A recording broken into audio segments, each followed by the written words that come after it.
is true. That is true. No, the talent show order. So hopefully, No, I mean the talent show could go till 10:30. that is true. I hope it doesn't last that long, only because that's way after my bedtime or before my bedtime, however. Is this being recorded? Yes, it is. Yes, we are recording it. Oh. All right.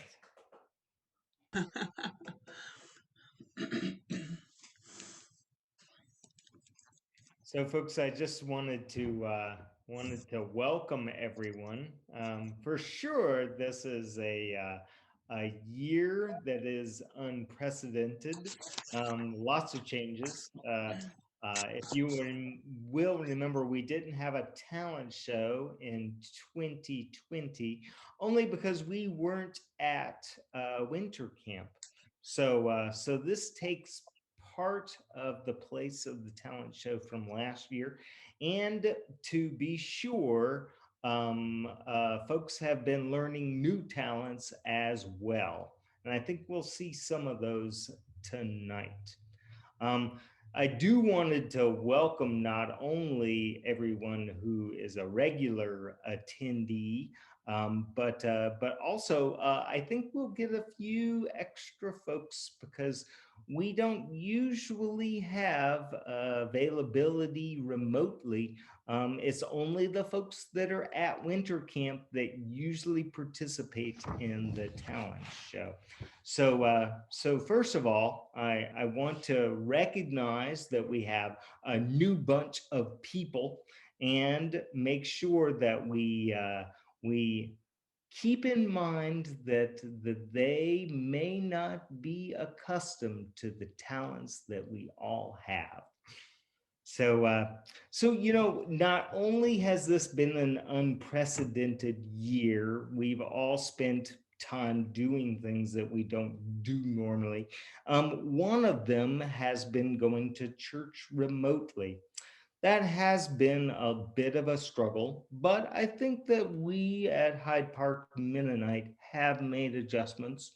Um, Unfortunately, I think that there are some problems that go along with we'll say Zoom church. Gary, would you say that that's true? Uh, yeah, I think so. I think we've had to roll with the punches, so to speak. Yeah, it's kind of surreal. In some respects, our worship has been kind of a twilight zone, if I'm not mistaken. Yes, it has. Maybe let's see if we can recreate a little bit of that. Say, Gary, we need a new Mennonite term for rolling with the punches. Oh, got a Anybody come up with one? Well, aren't we supposed to turn the other cheek or something? Is that Yeah. I don't know, rolling. You can go with the flow. There you go. Go with the flow. Yeah. Yeah. Okay, we're gonna go with the flow, and this is I guess, Dave is giving us our intro to our first skit, which is Hyde Park Mennonite Fellowship Worship in the Twilight Zone. Charlie's gonna start us out.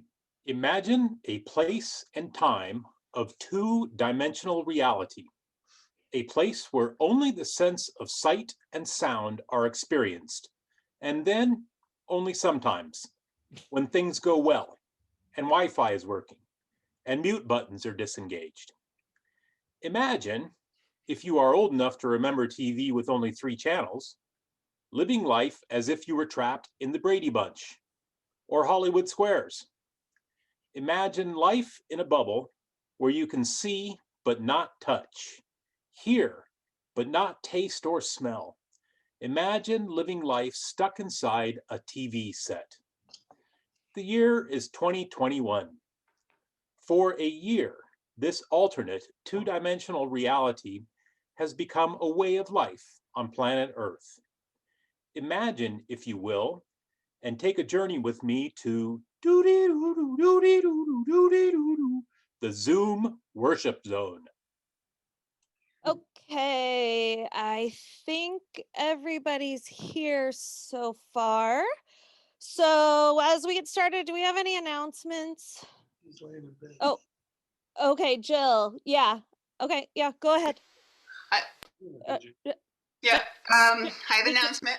Oh, no, okay. Okay, go ahead. All right, we got it. So I've got the mute off. I just wanted to talk Sunday, and we want. Jill, we can't hear you. I think you have your mute on still. Yeah. Can you just like type it in the chat box or something? Dan, No. Dan! Oh, we can hear you now. We can hear you. Yeah. You're fine. Yeah, go ahead. Well, I don't know how to use the chat, so I don't know what I'm doing. Damn it.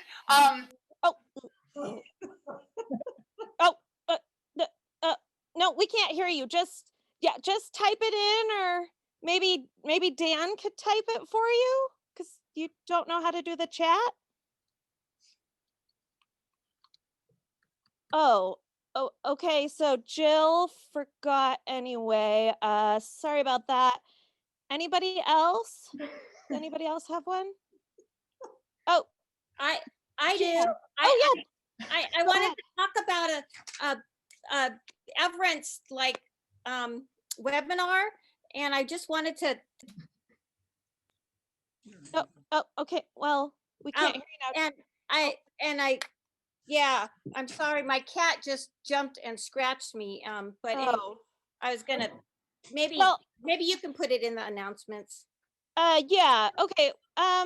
Let's just start with an opening song. Dan, do you have one? Yeah, I do. And now that since we've been on the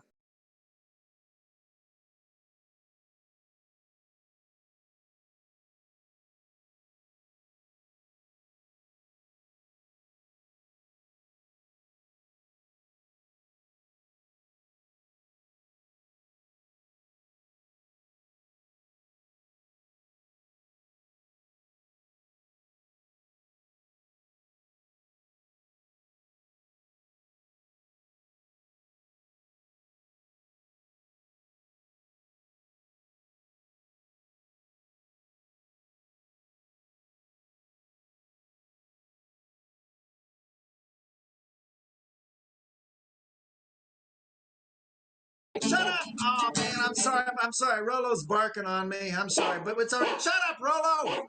Quiet! I can do it again. All right, no problem. I mean, Dan, I'm thinking. Rolo!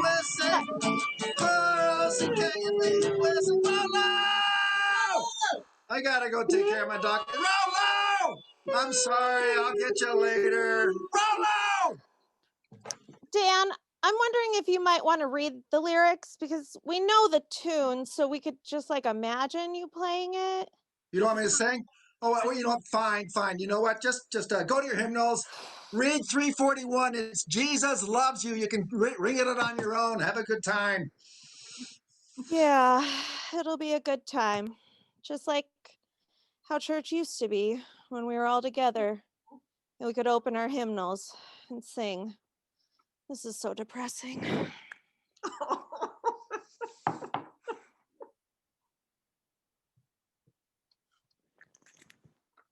So admittedly, church is a little bit different these days. It is a little disconnected and depressing. Yeah, unfortunately, that is the way that we hold church now. And keep in mind that our event this evening, although it is ordered, may not run smoothly. Yeah. So so far it's true. We're not done yet. We're not done with our skit yet. Oh. See what I'm saying? In the interest of time for the evening, I think we should keep moving because I say everybody's got the gist of it and we got a lot more skits coming on. So Oh, no, we got to do it. We did this. We did this. We got to get Charlie's finale. We got to at least do the sister church. Let's make that happen. Gotta hear from our sister church. all right, well, I guess it's time to hear from our sister church then. So looks like I was wrong. Classic Zoom church. So Robin and Net are not here. So let's Dan though. I think Dan's been talking to the sister church. Yeah. So you guys know I've been trying to learn Spanish for the last couple of years, and I thought this would be a good opportunity for me to talk to them and find out what's going on. So we talked last night for about an hour, and I didn't understand a thing they said, so I can't tell you what's going on. So I do have a candle. We're going to do our prayer for peace. If everybody's got your candles, you can. I got an you can light your candles. We'll do our prayer for peace right now. I got an extra big candle so we can have an extra large. Oh, come on, the smoke alarm. Oh, Do we need jeez. to call 911? No, I handled it. All right. Well, Gary, do you want to go ahead with intergenerational? Yeah. Okay, let me go into screen share here. Let's see. Can you guys see that? Oh wait, just a second. Okay. Oh shoot, There's no sound, Gary. Yeah, no, yeah. No, We there's no don't sound. hear Hang on, any. I thought I had it queued up. Let's see. Just a second here. What? Now it's frozen. Oh, jeez. You might just want to do Queued up. something else. Gary, did you Okay, have well, anything else Okay, planned? let's just, okay, I'm gonna stop. All right. No, never mind. But, so embarrassing. Hold on just a second. Is that still running? Okay. No. Okay, I think it's done. Anyway, well, anyway, I was gonna talk about God and seeds and seriously, it's still going? No. I was gonna talk about God and seeds and things and now why don't we just talk about being frustrated and embarrassed? That is what we should talk about in our generational. It's been lonely, it's been sad, it's confusing, it's difficult. Technically, we've had to learn so much. Can you, sorry, this screen share is driving me crazy. All right, Rachel, why don't you keep going? Yeah, well, yeah, I mean, it's not working very well right now, but No. I mean, we're hearing about frustration, so I feel like your body language is speaking volumes. So it's okay. We're all in this together. Hopefully soon. Oh, yeah. We'll be back together in the three-dimensional world. You know what? Dan, do you have a sending song? Yeah, I got a sending song. It's another good one.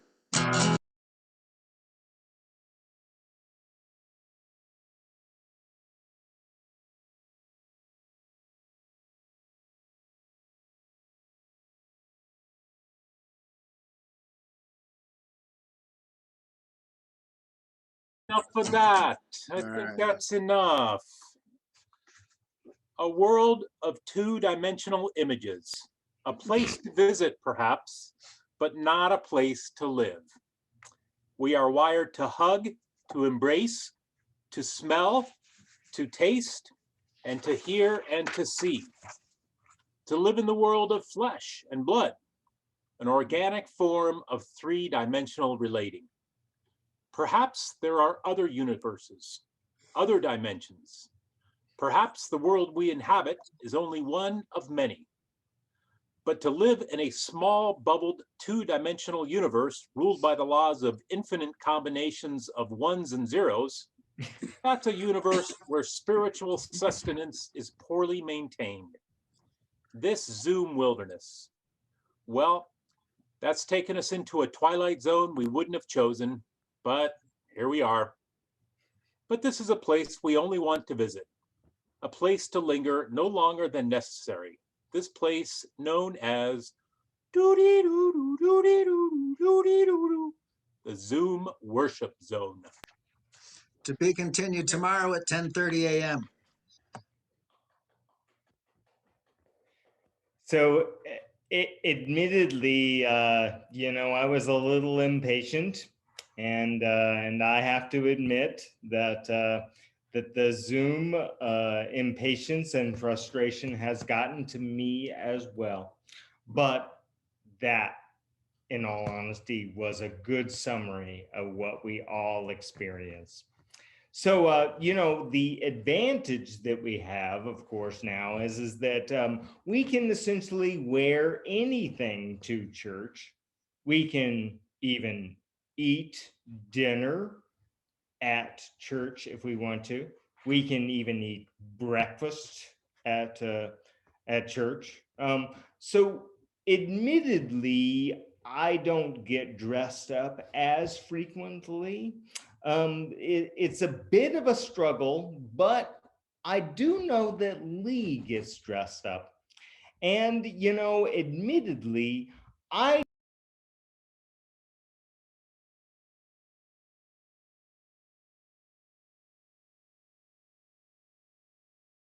of people are to blame. And I admit really loves to dress up, and that she's going to show us some of she said that they are a variety of sizes, and that we only have, well, certain people make Lee dress up in ways that she wouldn't normally. Lee, are you able to show us some of your new apparel? Well, this actually isn't Lee. It's actually an internationally famous model whom we will be modeling a bunch of clothes. And if anybody wants some of these clothes, they are available. So without further ado, here she is.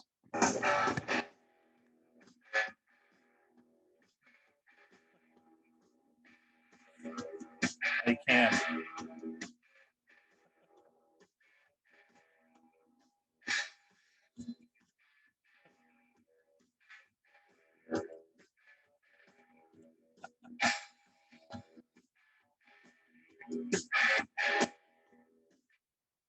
Okay, that's it for now. She may be back.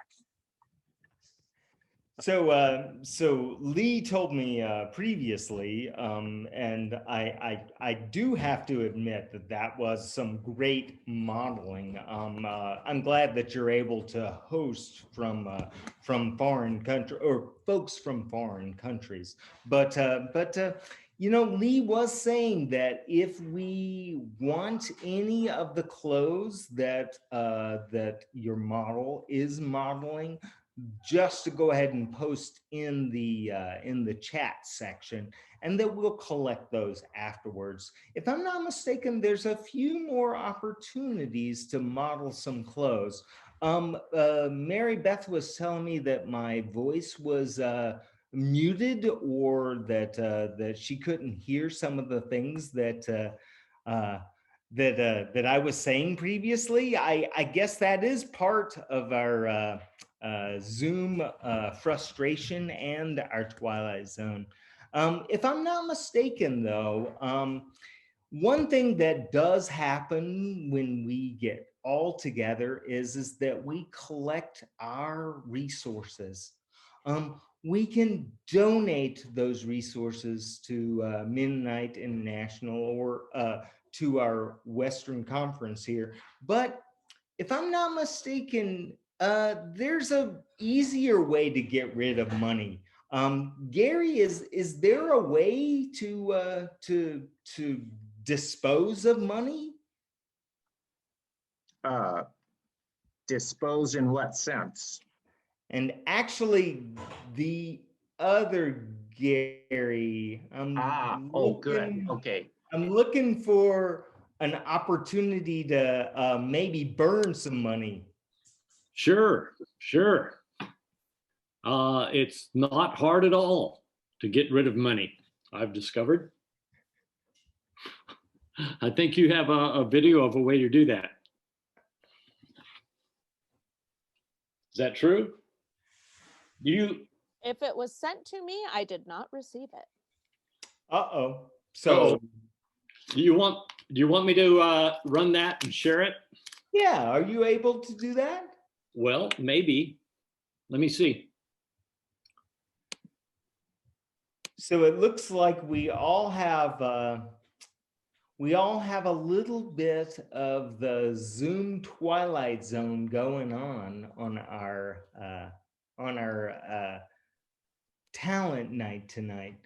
Okay, hang on. Let me see here. I had to pull it up. I'm sorry.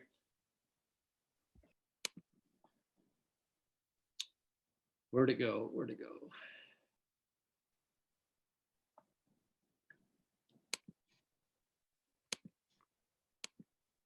I'm sorry, I'm trying to do a YouTube here and it's not pulling up for me.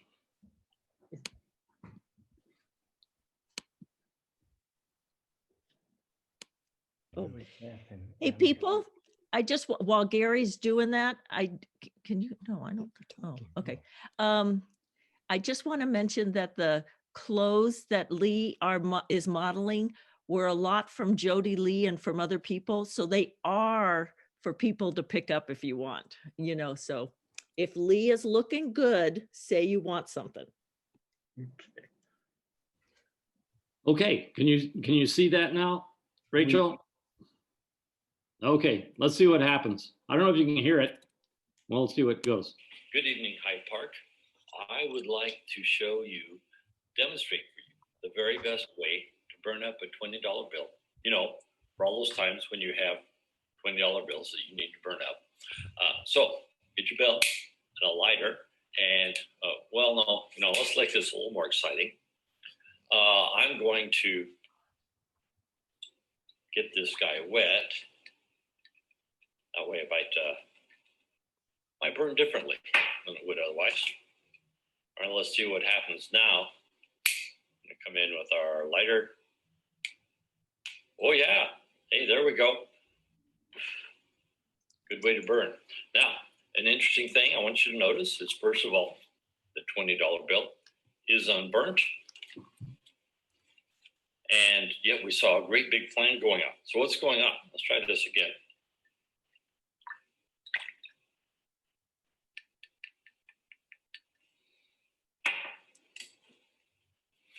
Okay, here we go. Let's try this, see what happens.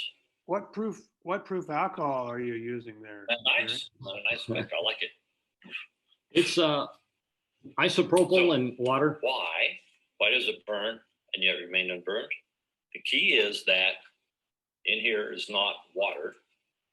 It is a mixture of water and isopropyl alcohol. So what happens is the water soaks into the bill because the bill's mostly cloth. So the bill is wet. The alcohol vaporizes, and it's the alcohol vapor that you're actually seeing burning. So don't try this at home. I'm a trained professional, okay? There's mistakes you can make, so don't try it. Anyway, happy winter camp.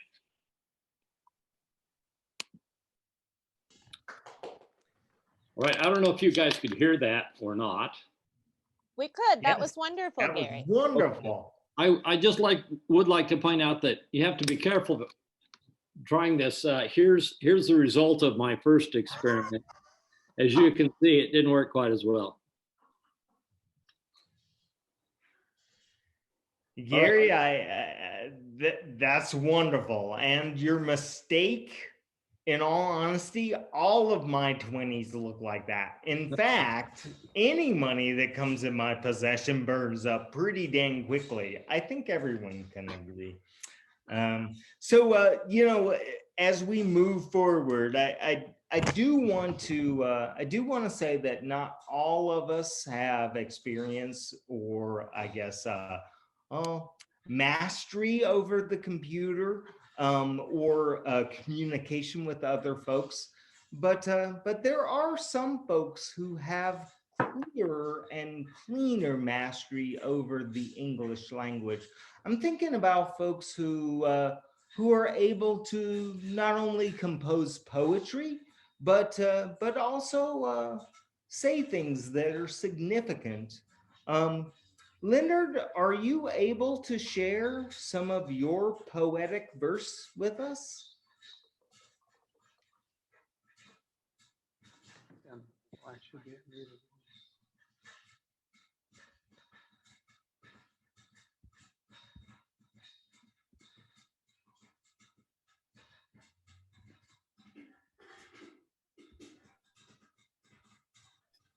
Can you hear me now? We sure can. We can hear Okay, you. good. Okay. This first poem is called The Problem. There's a line in here about cardiac thing, but I wrote it last year, so it's not a post-heart attack poem. So if you are the foot, I'll be the ingrown toenail. If you are the river, I'll be the dam. If you are the taxpayer, I'll be the bureaucrat. If you are the organism, I'll be your parasite. If you do the listening, I'll do the talking. If you are the dry forest, I'll be the forest fire. If you'll be the human body, I'll be your cardiac arrhythmia. If you take the shot, I'll block it. If you spend all day cooking dinner, I'll eat it in 10 minutes. If you'll be the pleasant melody, I'll be the blaring car horn. If you're in a peaceful reflection, I'll be the fingernails on the chalkboard. But if you continue to love me, I might become a better person. One of the most mysterious things that people have to deal with regularly, I think, is sleeping. And the fact that our sleep is infiltrated with dreams and nightmares makes it even more mysterious. So I've written a series of really short prose poems, about 4 or 5 lines long, about sleep, reflecting on sleep as you may or may not experience it. Sleep is the shadow of a stranger who pauses at our bedroom window each night, slouching in a large raincoat, carrying an unlit lantern in one hand and in the other the leash of his nightmare mongrel, paws on our windowsill, jaws open, tongue panting and moving in and out like a piston, fangs gleaming in the moonlight, nose and tongue smearing the glass and drooling all over the window.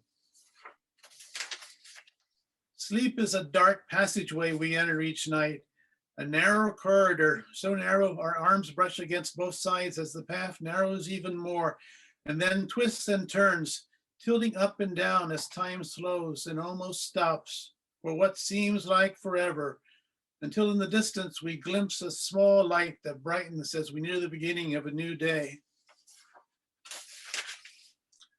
Sleep is the last conversation you and I had, together again after many years, you laughing as I tell of my ridiculous life, our eyes tightly shut, our arms around each other as we drift across the endless seas of our mutual guilt and innocence, always remembering and always forgetting. Sleep is a strange ship we board each night, both the bow and stern invisible in the dark and in the fog and darkness, a foreign name on the side and an unfamiliar flag on the pole as we walk up the gangplank, soft pillows of waves brushing against the black hull of the vessel. I also have a series of poems that all begin with the same line, and that line is "At the Second Coming." Here are 2 of them. At the second coming, if you have a moment's notice, your pulse quickens, you grab your camera phone, a pen and paper, your most comfortable shoes, I have no idea why, a jacket, the hand of your best friend, and then you are leaving, soaring into the air, everything dropping behind, moving on with nothing, migrating just like the birds. At the second coming, a bright light flashes across the sky. There has to be a light, right? A guitar riff streams through the clouds. Brass instruments are overrated. You know this really is a new day. The damage done by hard human hands disappears as the creation is renewed into a new Garden of Eden. There are no words to describe it. and suddenly you realize that you really want to be left behind. As most of you know, I do a lot of writing, cards, letters, and poems. And this poem, my last one, is entitled Why I Write. I write to try on the words to see if they fit. I write because I love the sound of language. I write to reveal and I write to conceal. I write to remember and I write to forget.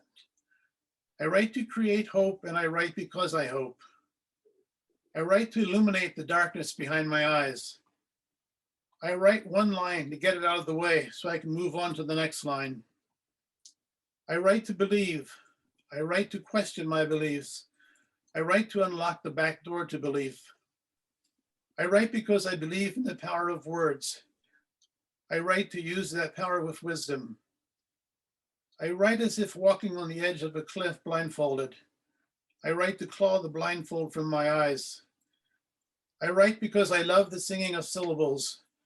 I write to record the sound of my last sigh. I write to focus on the last light at the end of the last day. I write to better understand the sound of my last sigh. I write to separate myself from the rest of the world. I write to connect myself to the rest of the world. I write to empty my head and I write to fill my mind. I write to tighten my grip on my humanity and I write to hang on to my sanity. I write to better understand what I already know. I write to learn something new about myself, something I would have never known without writing. I write to erase the darkness in my soul. I write to see the light in the souls of others. I write because writing is aerobic exercise for the brain. I write to place the words in paper so they can no longer block my understanding. I write to avoid having to speak. I write to help me speak. I write because my words may be forgotten or lost seconds after I write them. I write because my words may enjoy eternal life. I write because I have fallen in love with words. Thank you.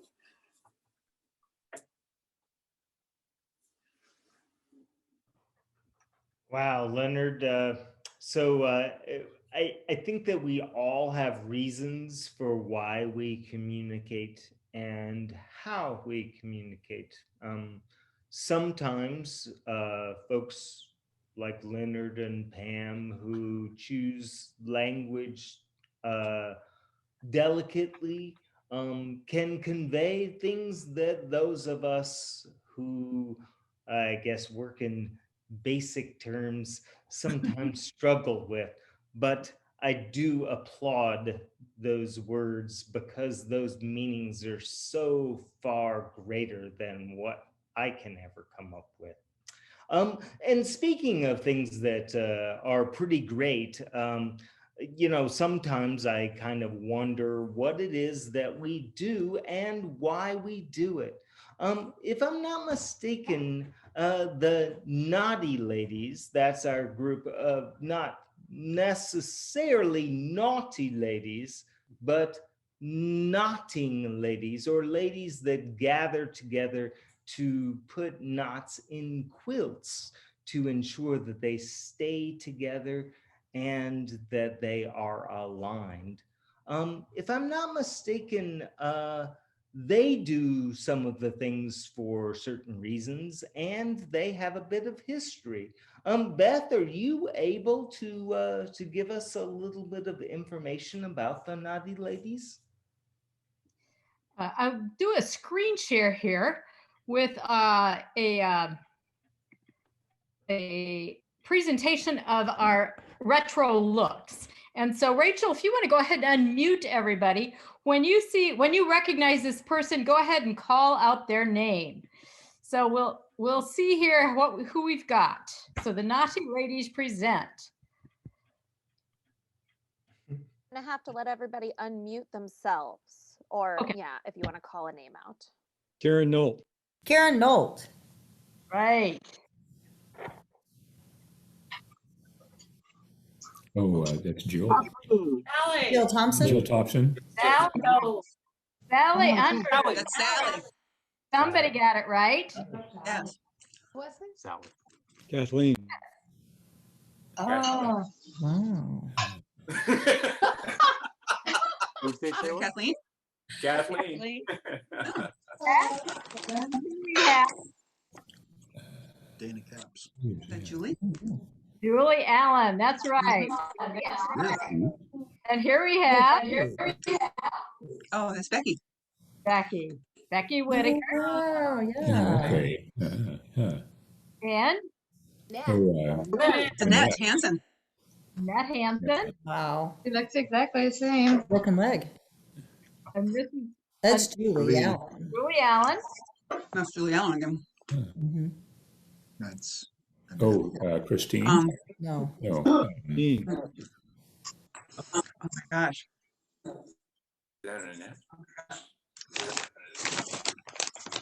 Christine is out. Is it Jane Schaefer? No.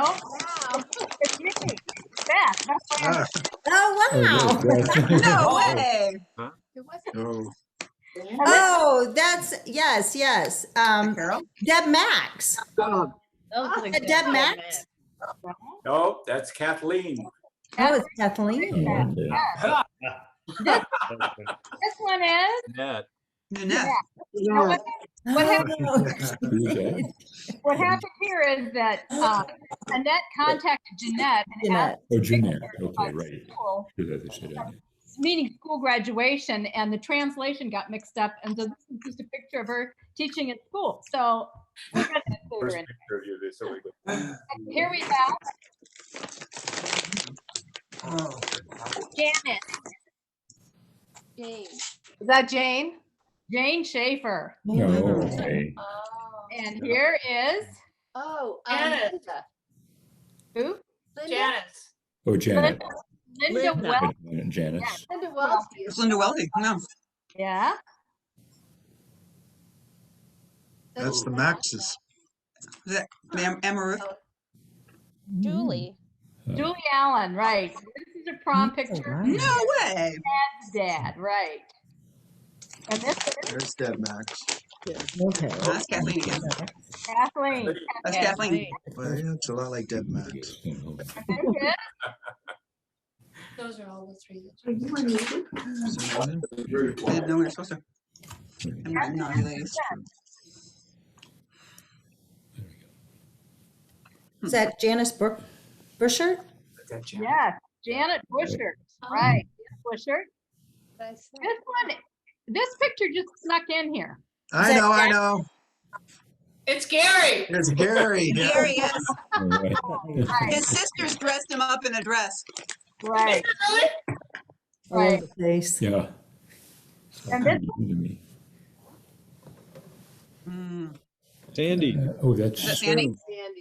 Oh, okay, yeah. Sandy. Oh, what a cute- Sandy. Yeah. Right. And this one, Jane. Jane Schaefer, right. Mhm. There's Lee. Beth. Beth. Lee. The That's Lee. model. Rehon singer. Oh. And that's all. The Naughty Ladies invite women to join us on Wednesday. Okay. Oh, okay. Yeah. Mhm. Not there.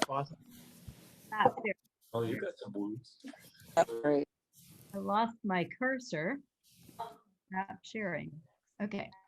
There we go. Back to you, David.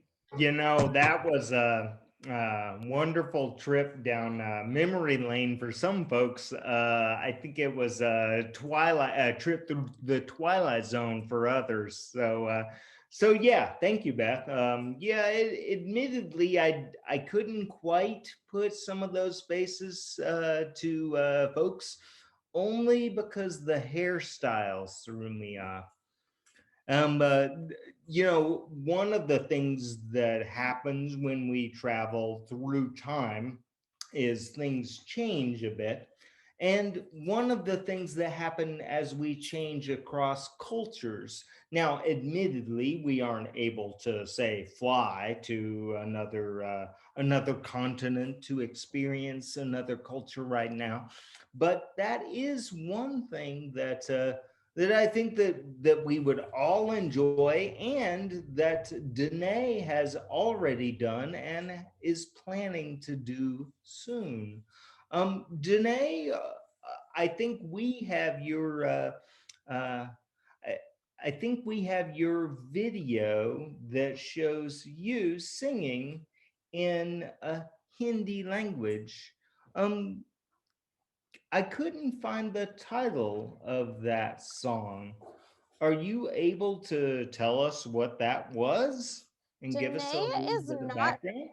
Danae's not on here, but I have the video, and in the chat box, I will share a message that she emailed to me. Please. Yeah, I wasn't able to find what the title was.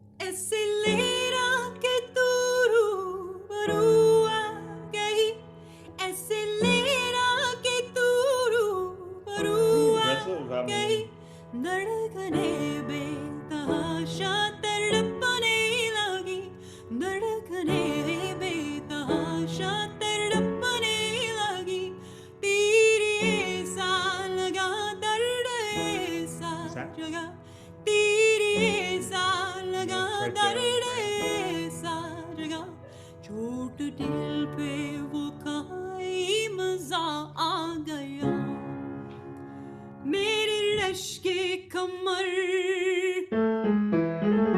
मेरे लश्के कमर, तूने पहली नजर, जब नजर से मिलाई मजा आ गया, जोशी में मेरी आगोश में आके तू जो समाई मजा आ गया, मेरे लश्के कमर, तूने पहली नजर, जब नजर से मिलाई मजा आ गया, जब नजर से मिलाई मजा आ गया.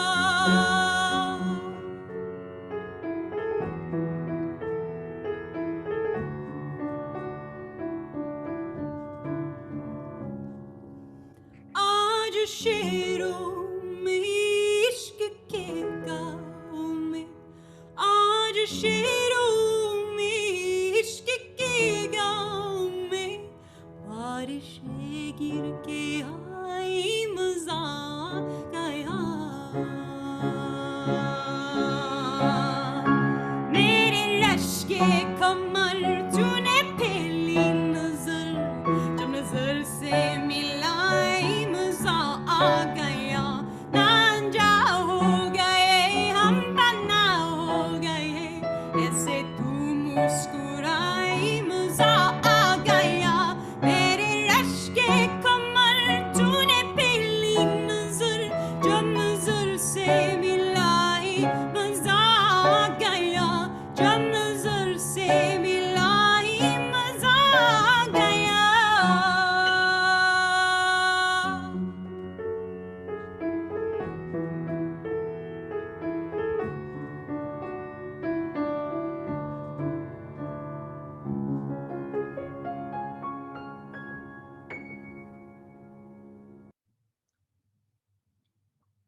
So, yes, that was not only moving in our language, but in Hindi. I read some of the responses that that native speakers were saying, and that they were very impressed with Danae's not only her enunciation, but how, I guess, emotional her words were.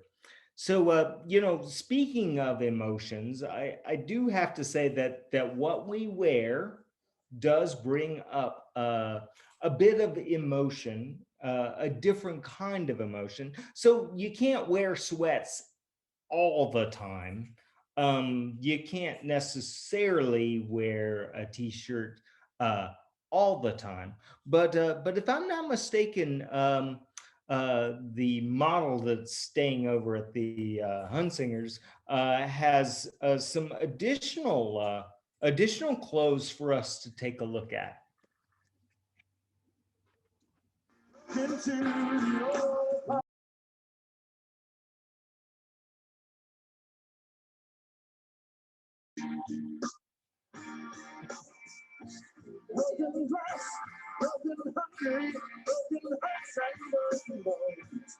is where we used to live.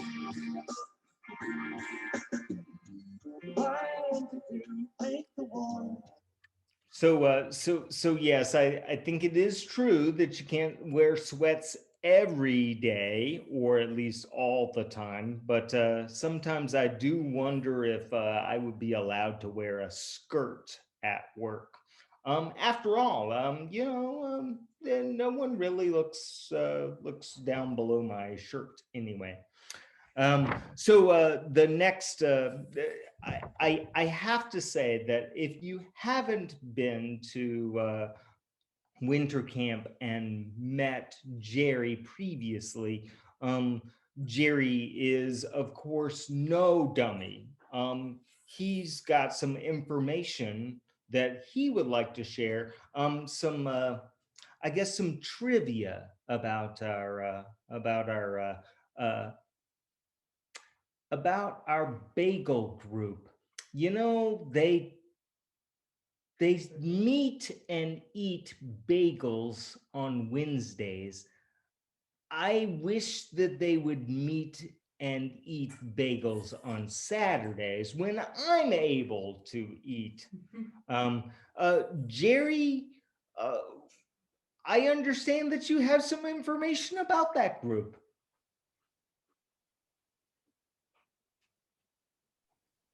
Oh, Jerry, you're muted. I know, Rick doesn't know what he's doing, but I do. And I've got a lot of information here and I'm ready to give it to you, whether you like it or not. So here we go.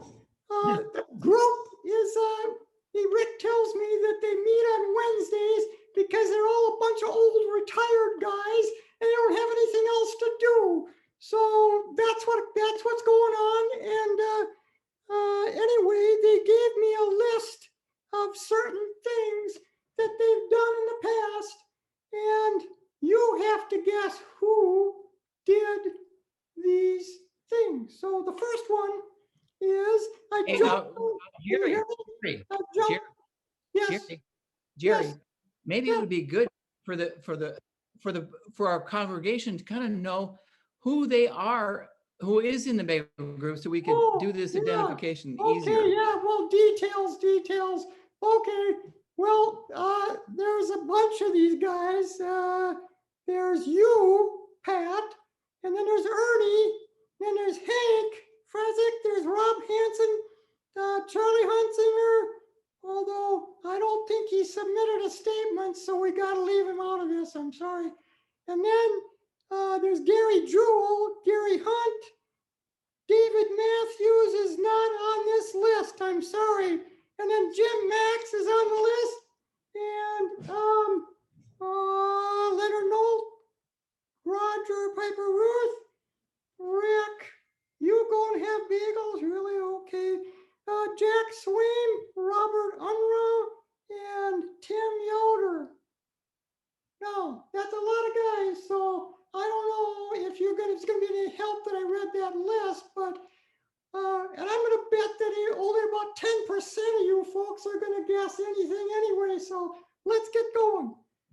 Here's the first one. I jumped out of an airplane over Colorado with a parachute. Would you? Of course.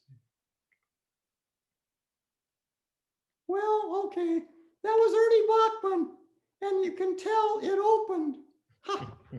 And the next one, well, this one is hard to pronounce. He says, Amenohuni, one of Hawaii's invisible stone people, visited me when I was sleeping under a full moon on the slope of a dormant volcano in Maui.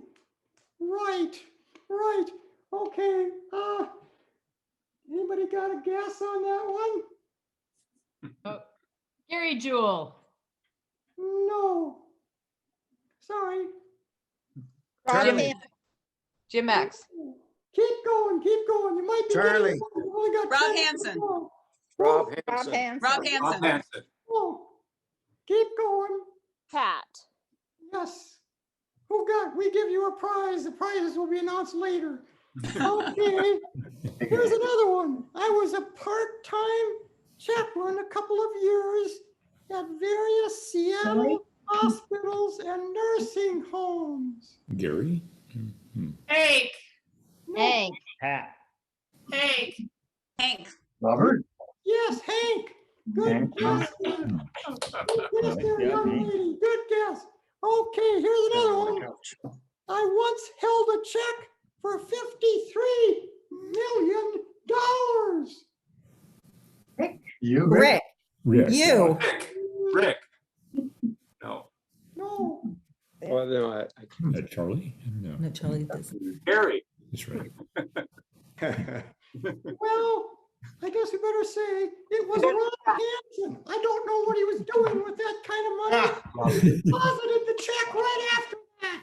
Yeah, right. Okay, here's another one.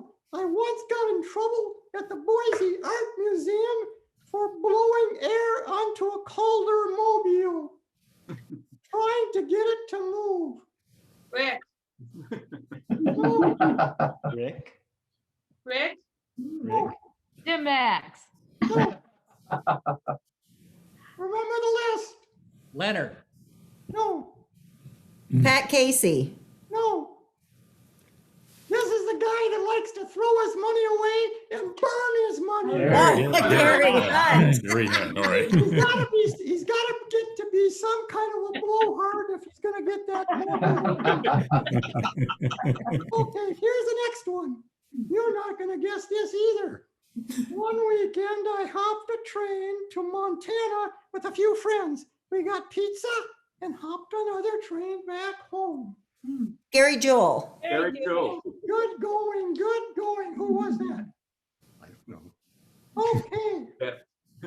I guess he's gotta be one of those hobos. The next one says, and this one longer, so pay attention. I am a second generation American. My grandfather fled Lithuania from Russian oppression in early 1900s, maybe around 1905. I once tried to get a Lithuanian passport, but was told that because the modern Lithuania state of Lithuania did not exist until 1917, and my grandfather left before that, I could only do that if I renounced my American citizenship. Phew. I never seriously considered doing that, but within the last 4 years, it almost seemed like a good idea. Yes, indeed. Jim Max. Maybe. Yes, who said that? Jim. Yeah. Oh, good All for right. you. Well. Good for you. Oh, okay. Here you go. Here's another one. I once, many years ago, had rabies shots. Ooh. The question is, did Roger. Yeah. that was Leonard. Leonard? Oh, and he's never been right since.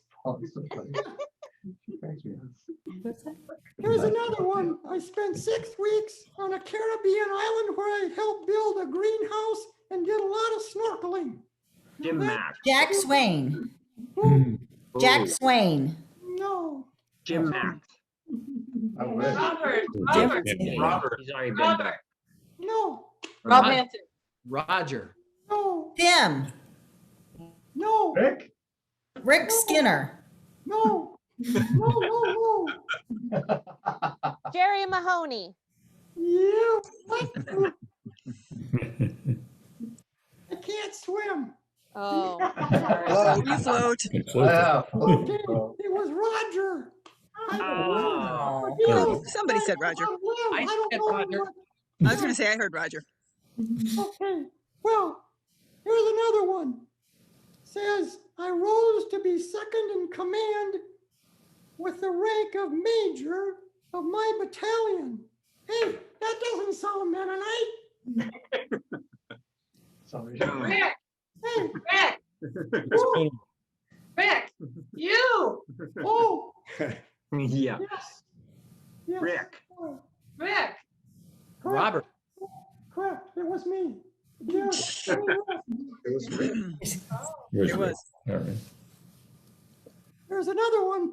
As pilot, I sat in the cockpit of a 757 and I flew the plane.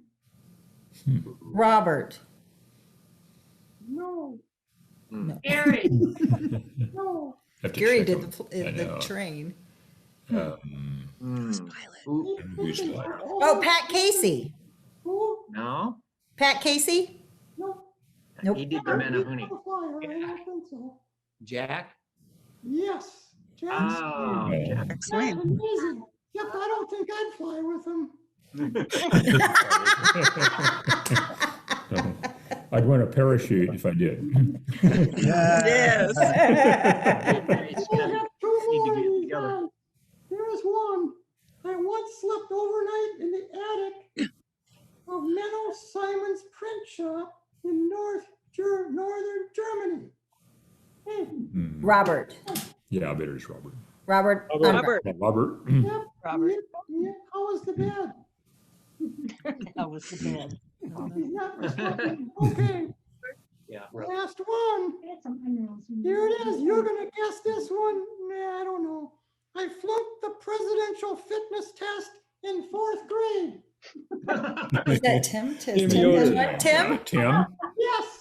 All right. I don't know if he's got any better since. Okay, well. That explains why he's so competitive.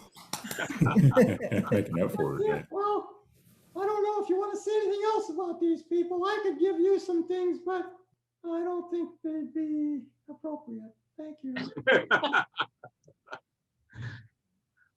That's fun. So I have to admit that I also failed to pass the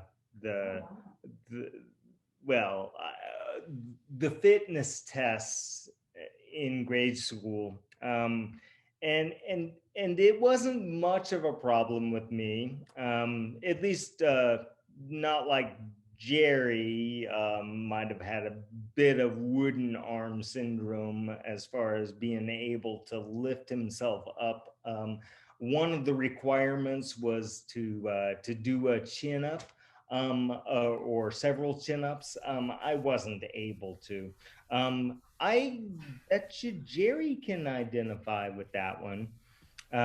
So yeah, admittedly, my arms were a little wooden as well. One problem with moving forward, though, is that you do have to find something you're good at or something that really speaks to you. And so if I'm not mistaken, Pam Piper Ruth has a bit of poetry, some words that speak to her, and those words would speak to us. Thanks, David. Nice introduction. But this is not my poem. This is a poem written by Barbara Holmes, and she is an activist, an author, a reverend, an ordained reverend.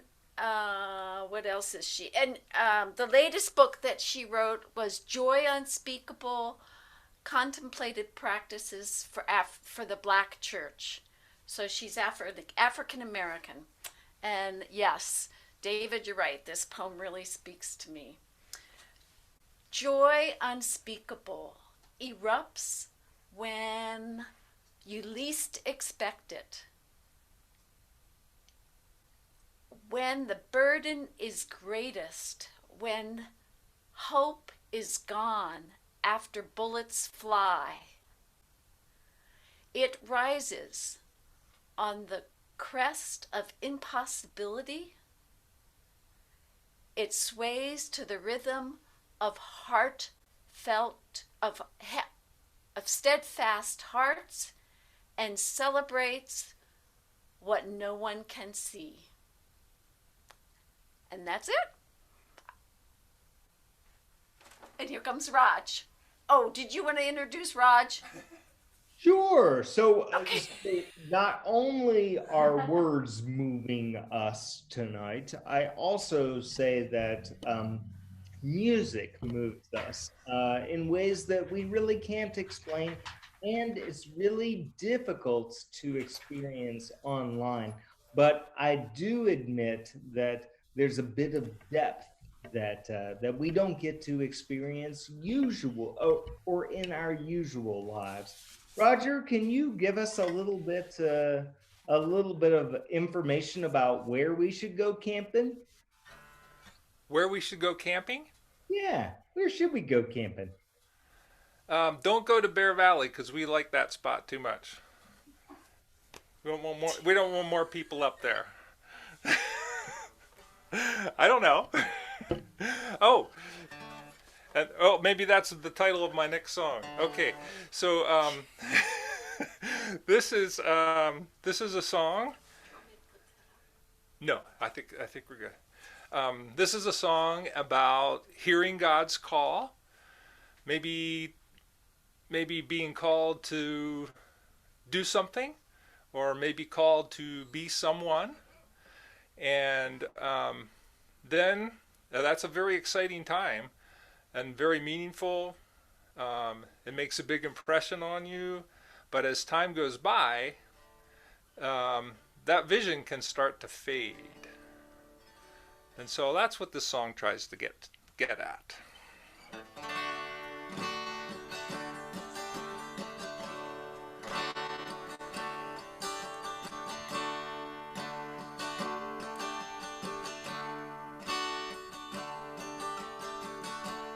Didn't you hear the mountain call? You've gone so far away since then. Oh, didn't you hear the mountain call? Return and listen once again.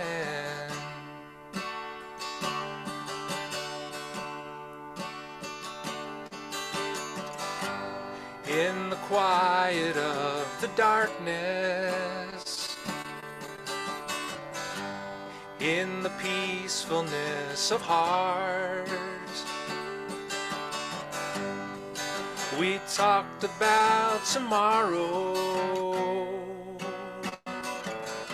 We talked about our part. Can you remember the excitement of knowing just where we were bound? I held the music in my hands. You heard the secrets of the sounds.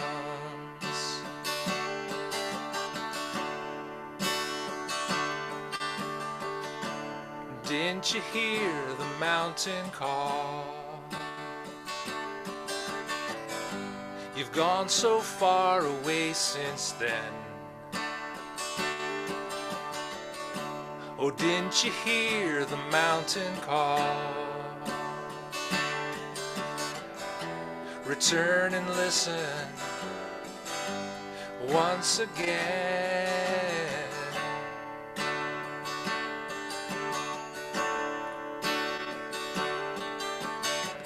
Old Father Time won't stop for no one. Many days have said goodbye, and with the days so dims the memory of what happened on that mountainside. But now we pause again to listen.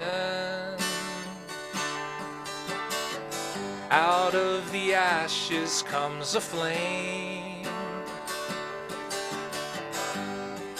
Out of that magic mountain silence, the words that call are still the same.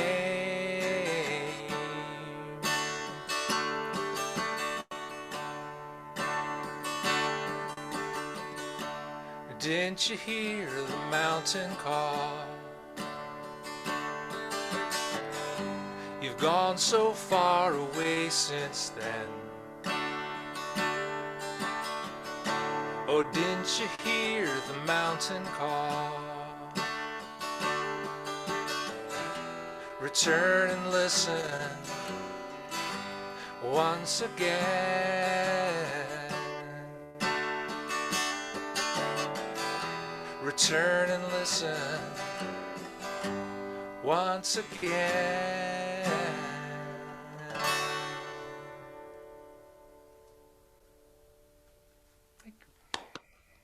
Thank you, Roger. Yes, thank you, Pam. Like, I do admit that language is something that I struggle with sometimes.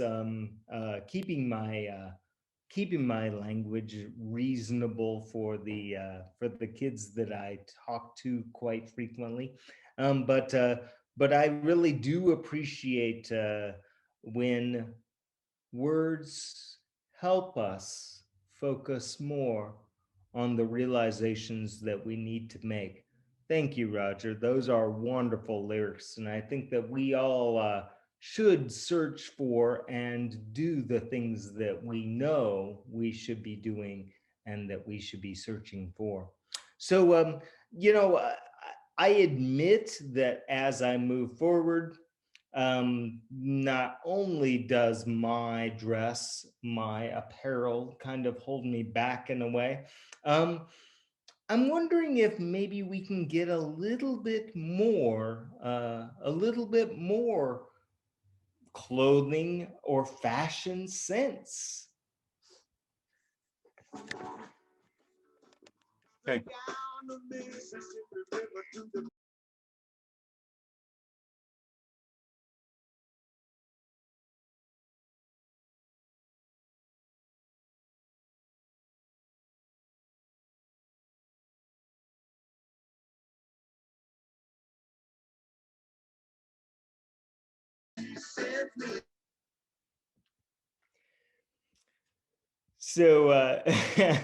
So, admittedly, maybe that was less than, or a little bit less than what I would wear typically at work. But I do admit that was pretty sporty, and yeah, that did look pretty good.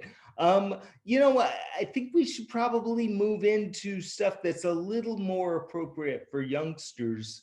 Someone at one point in time asked me if I was as smart as a fourth grader, and I said, I've got some skills, but I started thinking about my math skills, and I was kind of concerned that someone was going to ask me about my math skills, especially when I was in fourth grade and moving into the fifth grade. I don't know if I really recalled understanding numbers, and especially decimals.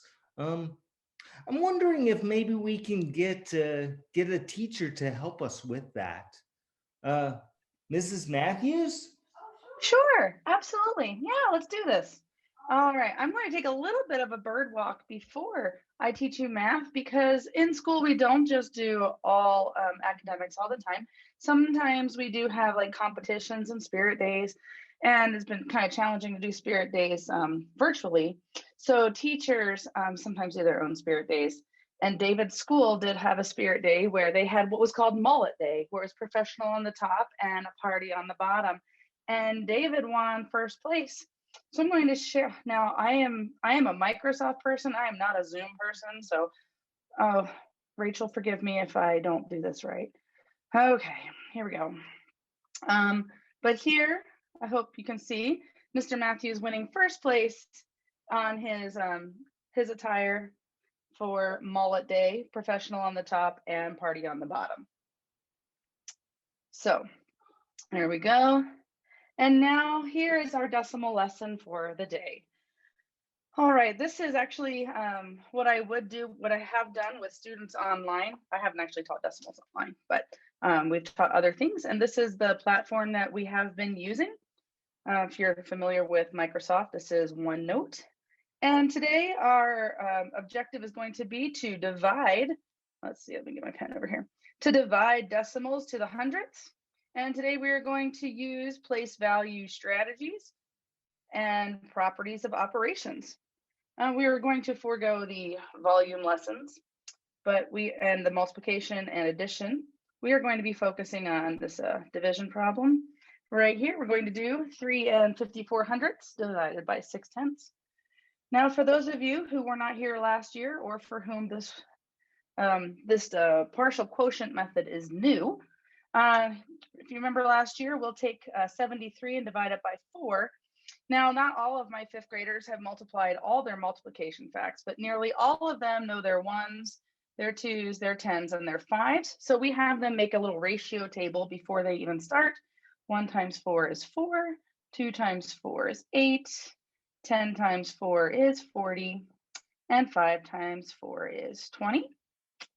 And we use that information then to help us solve this division problem. Oh, let me zoom in a little bit. There we go. 4, we'll go into 73. If we look at our numbers, the biggest number we have is 10. So now if you are efficient and you know your multiplication facts, you can get a lot closer, a lot faster. But I have a lot of my students who, this is kind of challenging. So I'm just going to show you what I would do with some of maybe my strugglers.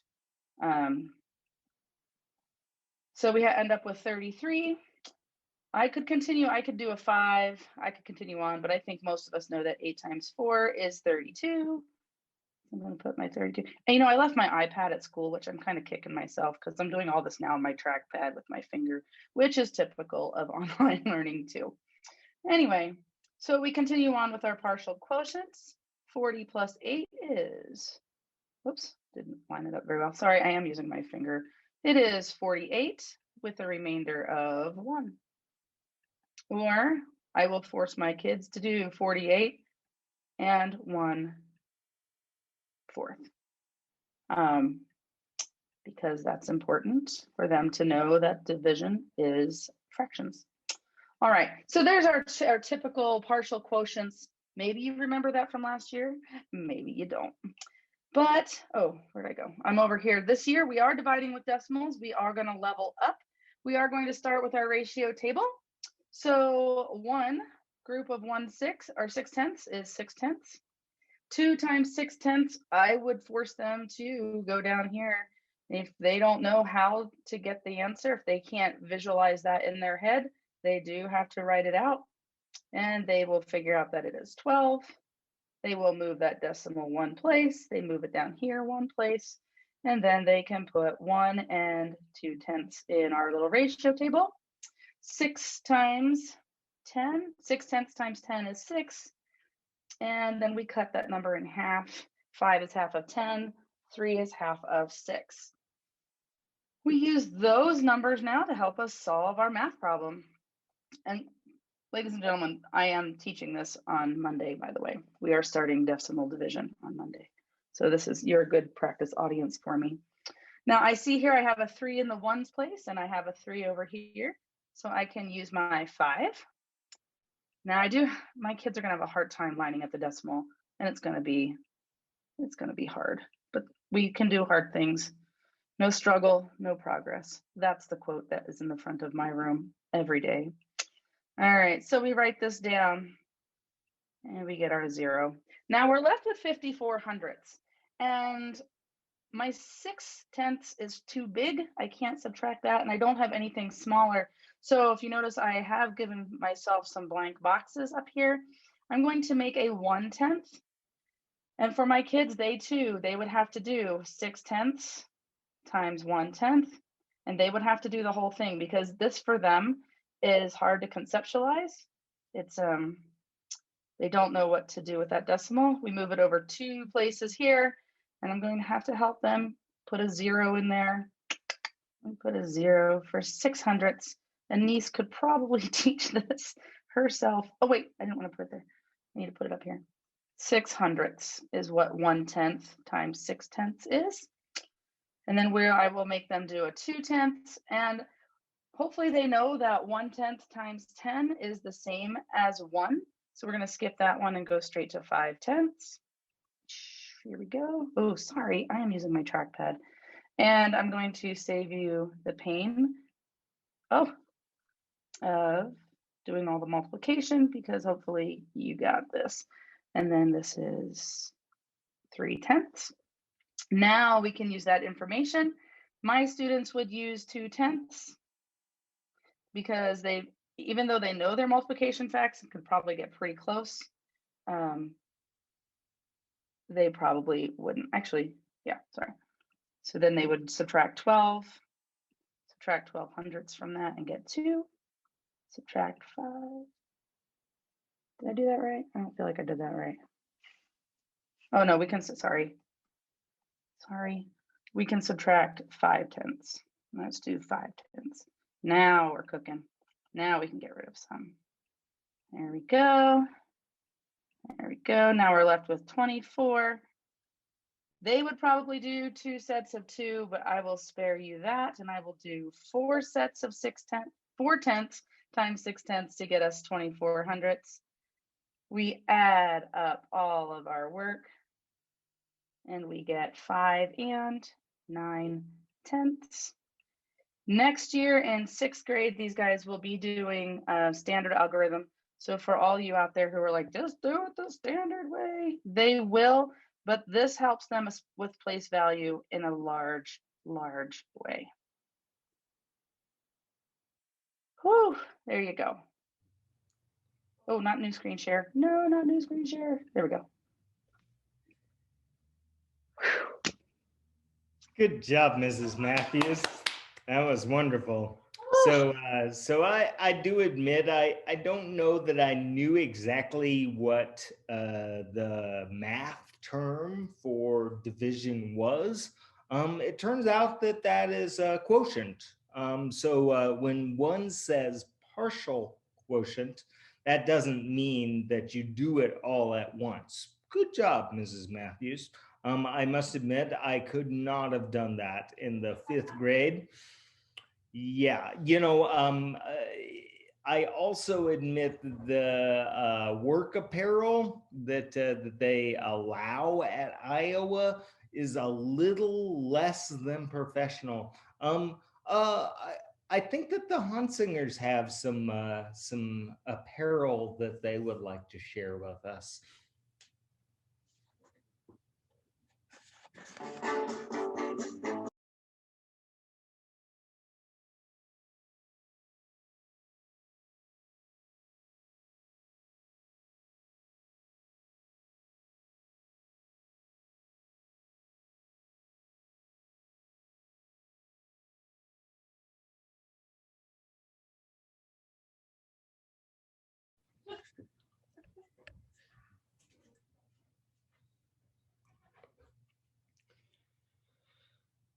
So I think that we'll take a little bit of a lesson, apparel lesson, not necessarily a math lesson, unless of course, partial quotient or decimals. I wonder about my paycheck, and I wonder why my paycheck always has that decimal in front of the first number. I don't know why that happens. Funny, I'm definitely not the breadwinner in our household, but I do realize that kids are required to do additional things these days. They're required to know additional things. So one of the things that they're required to know is a little bit about acting. So I'm hoping that the Hasselblads have something that they would like to share with us, some acting. Yeah, hi. We've acted out our favorite Beatrix Potter book called The Pie and the Patty Pan. Here's a little picture of the cover. So, if you have your copy handy, you can follow along.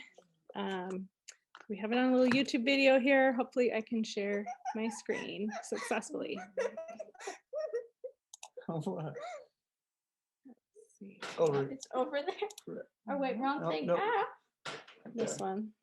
Okay. Share computer sound. Okay. And then this. Press share.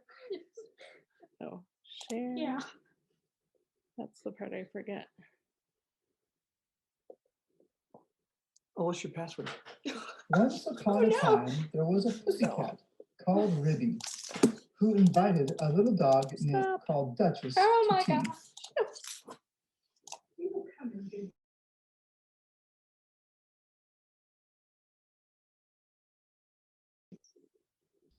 Pie dish. White with pink cream. You never tasted anything. We can't access our microphone. Oh my gosh.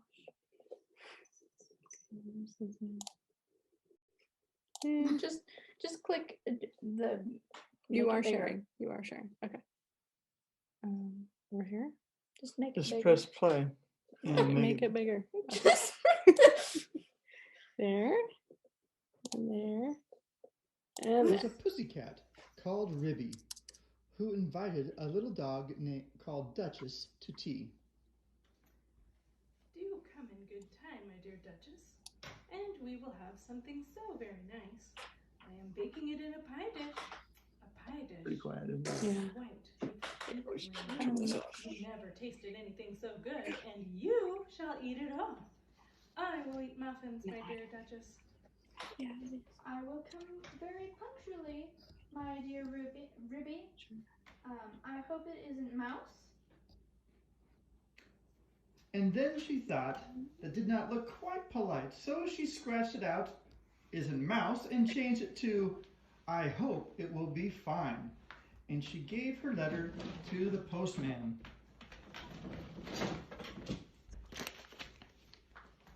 It's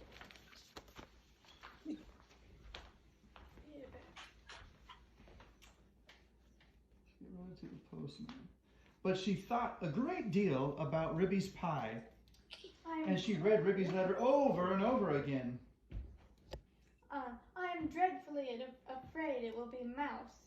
I couldn't eat mouse pie, and I shall have to eat it because it is at a party, and my pie was going to be veal and ham, a pink and white pie dish, and so is mine, just like Ruby's dishes, and they were both bought at Tabitha Twitchit's.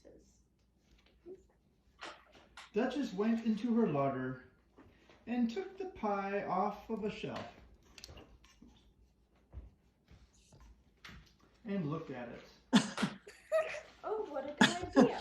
Why shouldn't I rush along and put my pie into Ribby's oven when Ribby isn't there?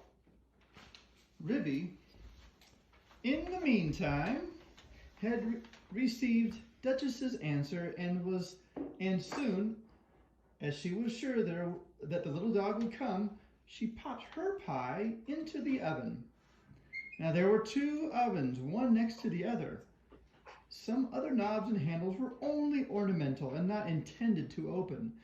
Ribby put the pie into the left oven. The door was very stiff. Ribby put on some coal and swept the hearth. Then she began to set the room in order, for it was the sitting room as well as the kitchen. Well, then she peeked into the left oven. The pie looked very comfortable. And Ribby put on her shawl and bonnet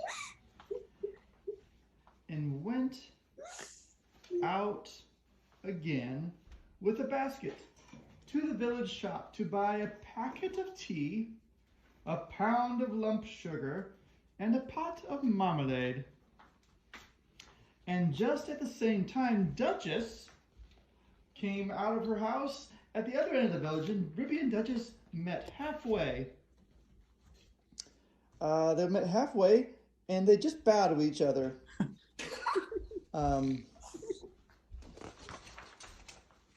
They did not speak because they were going to have a party together. And as soon as Duchess had gone around the corner out of sight, she simply ran away straight to Ribby's house. Ribby went into the shop and bought what she required and came out after a pleasant gossip with Tabitha the cat Twitchit. A little dog indeed, said Tabitha, just as if there weren't any cats in Sawyer, and a pie for afternoon tea, the very idea. Ribby went on to Timothy Baker's and bought the muffins when she went home. There seemed to be a sort of scuffling noise in the backyard passage as she was coming in at the front door, but there was nobody there.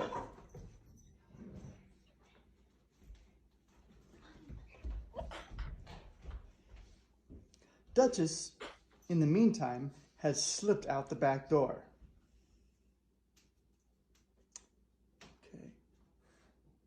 Okay.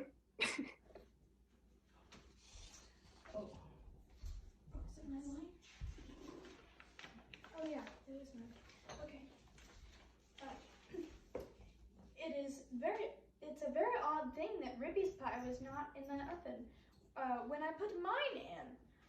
And it can't have been anywhere else. I have looked all over the house, and I put my pie into the nice hot oven on the right. I could not turn any of the other handles. I think they were all shams. But I wish I could have removed the pie made of mouse. I could not think of what she has done with it. I heard Ribby coming, and I had to run out the back door. Duchess went home and brushed her beautiful black coat, and she picked a bunch of flowers in her garden as a present for Ribby, and passed the time until the clock struck 4. Ribby made tea and put the teapot on the hob. She peeped again into the left oven. The pie had become a lovely brown and it was steaming hot. She sat down before the fire to wait for the little dog. Oh, I am so glad I used the left oven. The right one would certainly have been way too hot. Very punctually at 4 o'clock, Duchess started to go to the party. And at a quarter past 4 to the minute, there came a most genteel, light tap-tippity. Oh, come in. It's my life. Is Miss Ribston home? Oh, come in, my dear Duchess, and have a seat. I hope I see you well. Quite well, I thank you. And how do you do, my dear Ribby? I have brought you some flowers, and what a delightful smell of pie. Oh, what lovely flowers. And yes, it is mouse and bacon. I think it wants another 5 minutes. Just a shade longer. I will pour out the tea while we wait. Do you take sugar, my dear Duchess? Oh yes, please, dear Ribby. And may I have a lump upon my nose? Oh, with pleasure.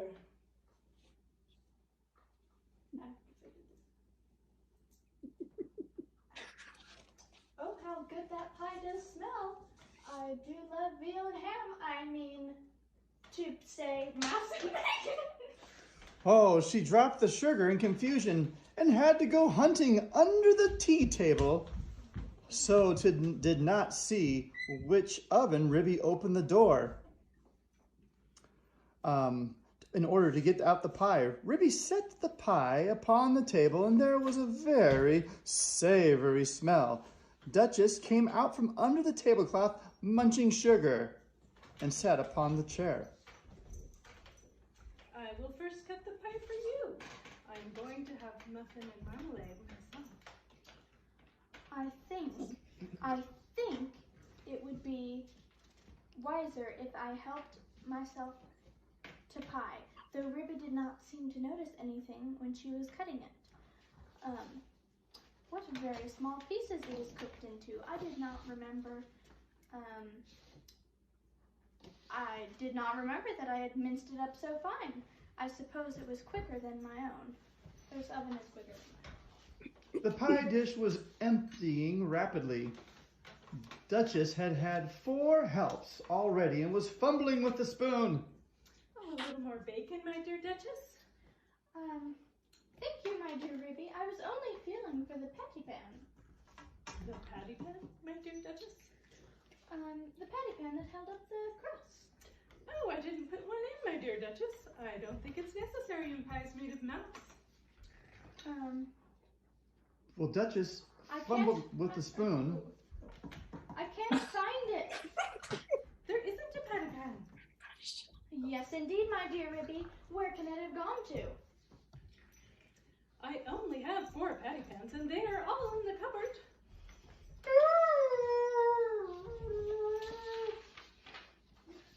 I shall die! I shall die! I have swallowed a patty pan! Oh, my dear Ruby, I do feel so ill. Oh, it is impossible, my dear Duchess. There's no patty pan. Yes, there was! My dear Ruby, I am sure that I have swallowed it. Oh, let me prop you up with a pillow, dear Duchess.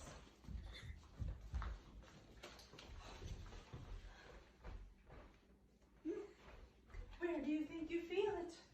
Oh, I do feel so ill all over. Should I run for the doctor? Oh, yes, fetch Dr. Maggotty, my dear Ribby, for he is a pie himself. He will certainly understand.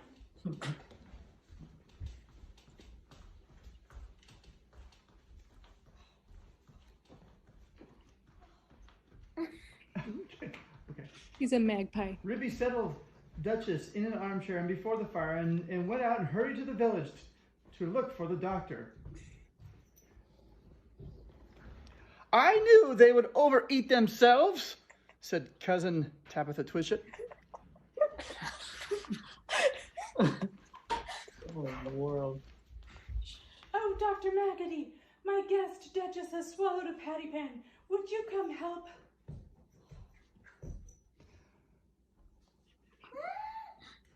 Louder.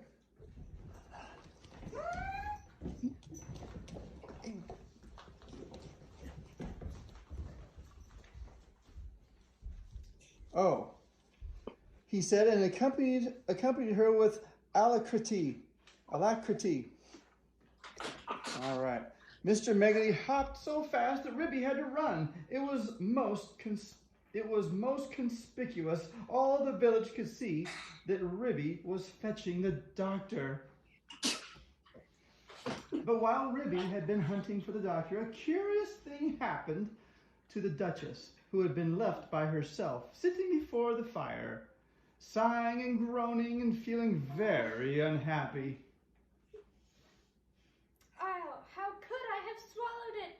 Such a large thing as a patty pan. She sat down again and stared mournfully at the grate.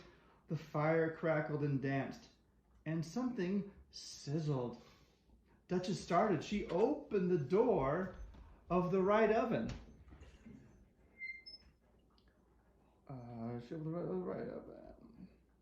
Out came a rich, steamy flavor of veal and ham, and there stood a fine brown pie. And through a hole in the top of the pie crust, there was a glimpse of a little tiny patty pan. Duchess drew a long breath. Then I must have been eating mouse. No wonder I feel so ill. But perhaps I would feel worse if I had really swallowed a patty pan. What a very awkward thing to have to explain to Ribby. I think I shall put my pie in the backyard and say nothing about it. When I go home, I will run around and take it away. So she put it outside in the back door and sat it down again by the fire.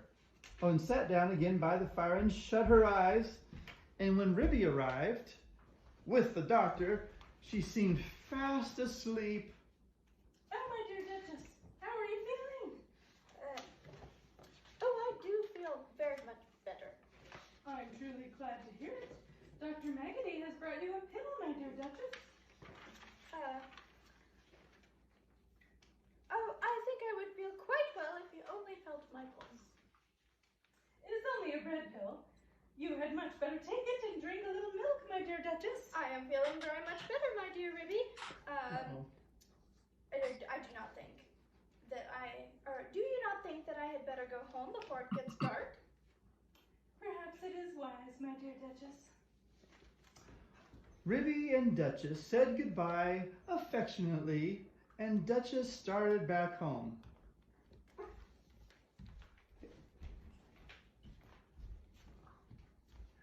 Halfway up the lane, she stopped and looked back. Ribby had gone in and shut her door. And Duchess slipped through the fence and ran around to the back of Ribby's house and peeped into the yard. Under the roof of the pigsty sat Dr. Maggedy and 3 jackdaws. The jackdaws were eating pie crust, and the magpie was drinking gravy out of a patty pan. Duchess ran home feeling uncommonly silly. When Ribby came out for a pail full of water to wash up the tea things, she found a pink and white pie dish laying smashed in the middle of the yard. Oh, Ribby stared with amazement. Did you ever see the like? So there really was a patty pan, but my patty pans are all in the kitchen cupboard. Well, I never did. Next time I give a party, I will invite cousin Tabitha Twitchett. The end. You come out for a bow. Ew. Still eating the pie. Obviously.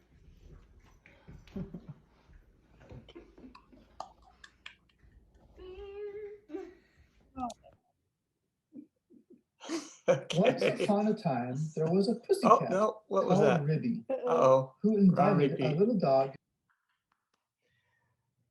Oh,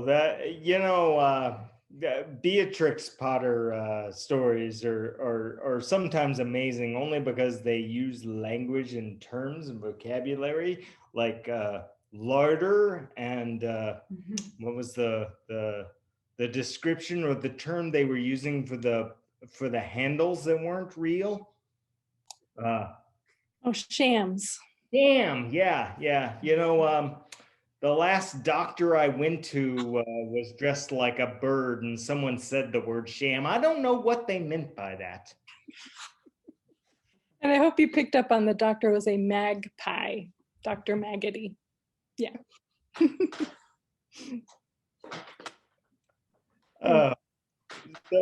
So not only do you do these kinds of plays during the year for us, but do you have plays at home?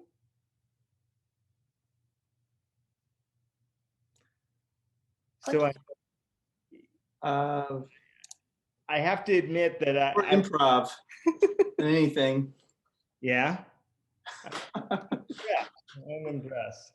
So thank you very much. So on the same vein, we want to make sure that that all the youngsters get an opportunity to show their amazing skills.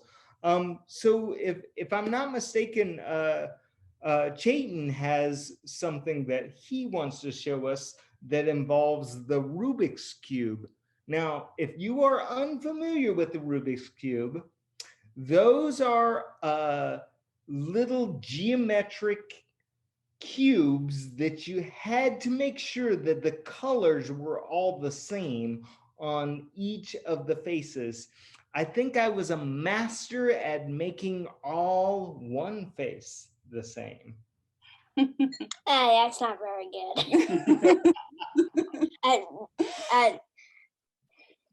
Go ahead. Competing to me, I can do it in 1 minute and 55 seconds, the whole thing. That's your record, right? Yep. And I'm gonna time you so we see how fast you do it. Okay. All right. Ready? Yep. Set. Go.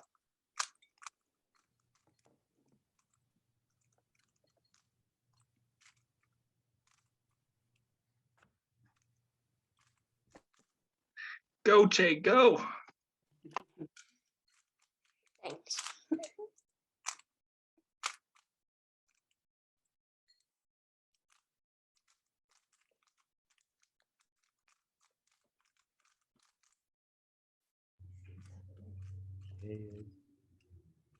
He's a cute kid too.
Done.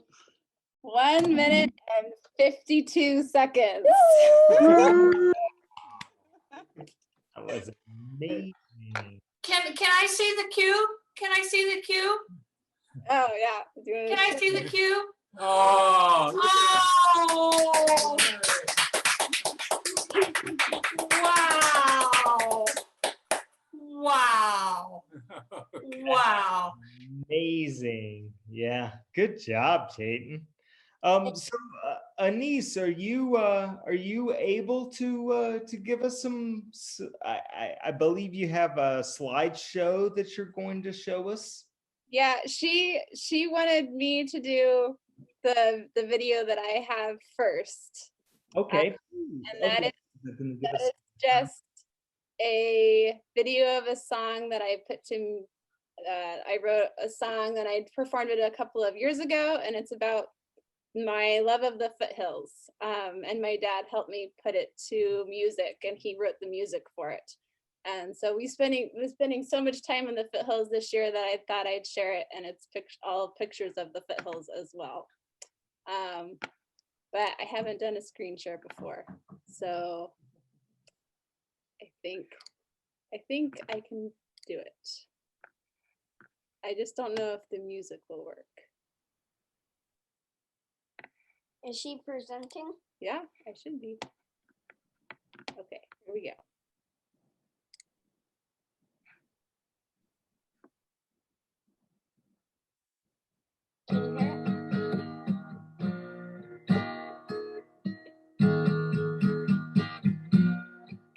When I'm here, I hold. I feel it deep, deep down in my soul. Now I'm here, now I'm whole. I have strength within, I feel hope again. I will continue to step forward. I come here to go on a family hike. I come here for the elation of riding a mountain high. I smell the scent of sagebrush near a great warm outlook. I catch a glimpse of coyote and arrowleaf balsam.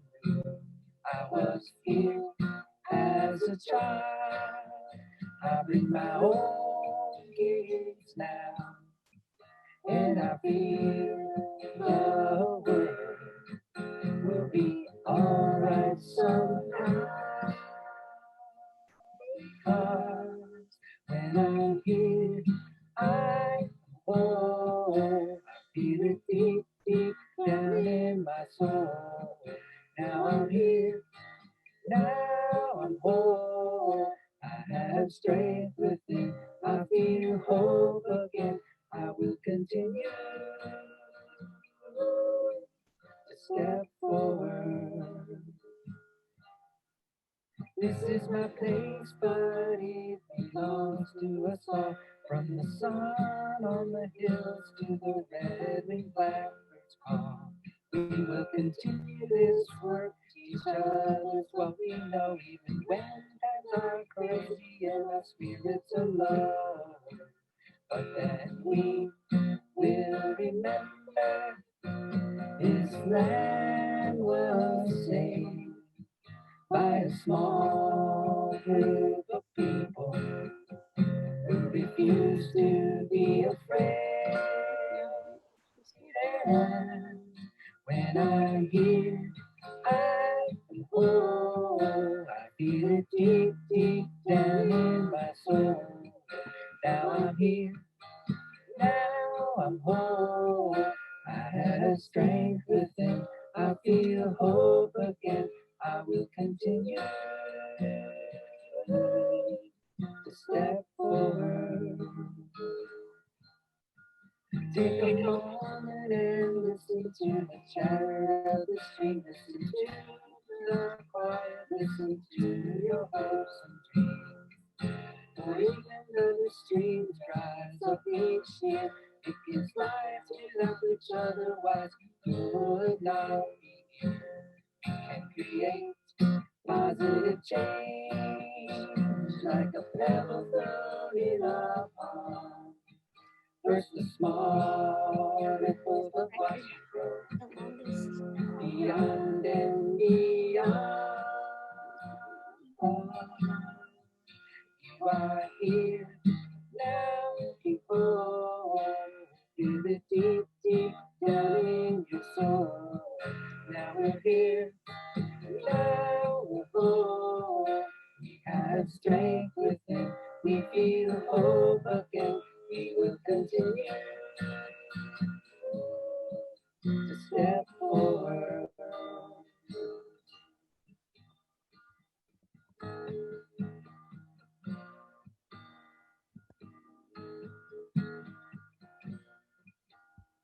The spirit of the gulch is here, here in you, here in me, and as far as the eye can see.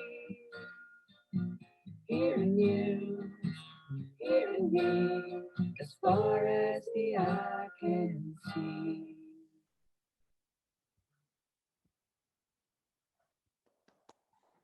Those were great. That was a wonderful song and really good pictures. Thank you. They're mostly Justin's pictures. Those were beautiful. Okay, stop. Yeah, there we go. You did it. Okay, I think Anissa's ready now. All righty.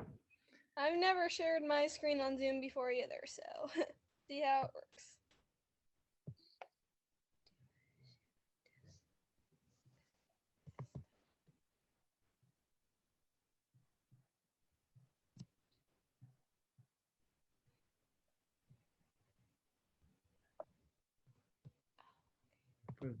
I need. You getting it figured out, Anise? You see the green button that says share screen? Yeah, I can find that. I just need to get.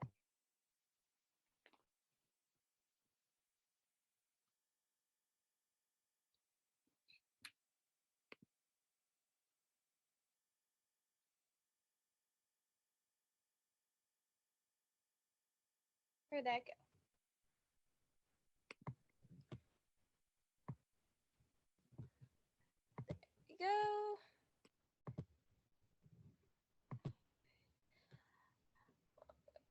There we go. Here we go. And you see what I'm sharing now? Yep. Alrighty, so these are gonna be just like you saw some of the pictures my dad took and my mom's song. My dad and my grandpa, my dad's dad, were both into photography, and they got me into photography at a really young age. these are all pictures I've taken during the pandemic, March through September, and they're my favorite ones. Okay, I'm going to start the slideshow.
That was it. Wow, Anise, that was wonderful. You've got some really good talent. Thanks. Oops. Didn't need to start that again. Okay. Hey, Anise, what kind of camera did you use? Nikon camera. With like a really big lens or? Yeah. It was a D3100 Nikon camera with a, I think, 50 to 300 lens. Wow, those Oh, are wow. impressive Yeah, pictures. great Well, lens. Yeah, we went on a lot of hikes and stuff during the pandemic. That's where I got a lot of the bald eagle and great horned owl ones. Oh, some of the kingfisher ones are in a foresty area near where my grandparents live that we walk to often. Some of the great blue herons are there too. And I just take my camera along and see what I see. How do I stop sharing? I ended your share for you, Anise, so you're good. Good job. So, so that is also a form of communication. We've seen or we've heard words as far as language being a way of communicating in ways that we don't necessarily do very often. We've also heard music as a way of communicating feelings that we don't express very frequently. And now we've seen visual or photography as a way of communication. Wonderful. Thank you so very much, Anise. We often concentrate on things like the camera and the specialized equipment that might be able to do specific things. But I do sometimes wonder about expressing emotion, especially without extra things. Take music, for instance. I wonder about the human voice, and I wonder if that's something that can express emotion without a guitar, without musical instruments. Emma, are we able to get a little information about your a cappella group? Well, yes. So I started, so back in, I don't know what year, but probably, I think I was still in middle school. My cousin, Maddie, who I grew up with, and my sister, Anna, we all lived on the same property and we loved singing together. And then around when we were all similar in age too, and around the time that we were in middle school, maybe late middle school, early high school, we went to this music and drama week. It was like a family camp. And it was there that we realized, as we were singing together, that we were a family band. We had this realization. And so we asked my uncle to play guitar with us as the three of us sang, and most of them were pretty simple songs that we knew, like hymns and things like that.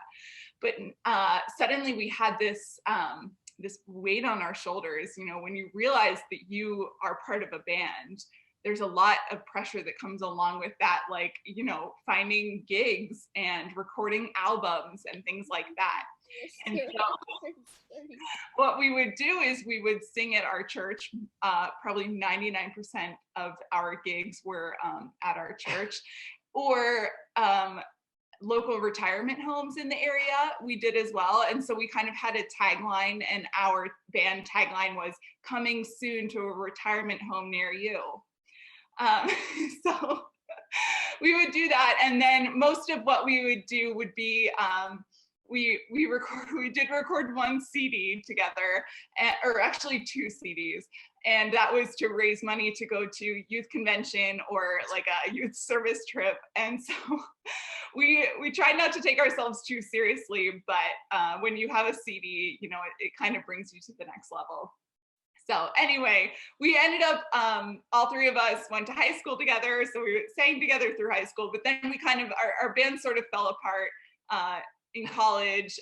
We did all go to the same college, but we also tried to separate ourselves from that singing that we did, mostly because my dad put a lot of it on YouTube, and at our first year at Goshen, the 3 of us, we would walk down a floor of dorms and hear somebody blasting our songs from YouTube.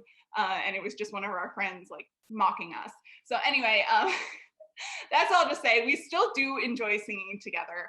And so I asked the 2 of them if they would record a song, which we've never done a virtual recording of a song where we all 3 have to record our parts separately. And so we tried to do it during the pandemic. And the song that I have to share, it's called May I Suggest, and it's by a group called Red Molly. And this song was suggested that we learn. Our high school math teacher really loved our music and he suggested we learn this song. And so we did, and then we sang it together throughout high school. We sang it at my high school. We had to give like a senior speech, and we sang it together at the end, and we still remember it today. So anyway, I asked if they could record it, and I think Rachel has it to share. I do have it to share. I didn't know that there was so much celebrity behind this, and now the pressure of sharing is just really weighing on my shoulders. So I hope it goes okay. Oh, I hope so too. I want to do you full justice with this, so. May I suggest to you, may I suggest this is the best part of your life. May I suggest this time is blessed for you. This time is blessed and shining almost blinding bright. Just turn your head and you'll begin to see the 1,000 reasons that were just beyond your sight. The reasons why I suggest to you, why I suggest this is the best part of your life. There is a world that's been addressed to you, intended only for your eyes. A secret world, a treasure chest to you, of private scenes and brilliant dreams that mesmerize. A tender lover's smile, a tiny baby's hands, the million stars that fill the turning sky at night. Oh, I suggest, yes, I suggest to you, yes, I suggest this is the best part of your life. There is a hope that's been expressed in you, the hope of 7 generations, maybe more. This is the faith that they invest in you. It's that you'll do one better than was done before. Inside you know, inside you understand, inside you know what's yours to finally set right. And I suggest to you, and I suggest this is the best part of your life. This is a song, comes from the west to you, comes from the west, comes from the slowly setting sun. This is a song with a request of you to see how very short the endless days will run. And when they're gone, and when the dark descends, we'd give anything for one more hour of light. And I suggest this is the best part of your life.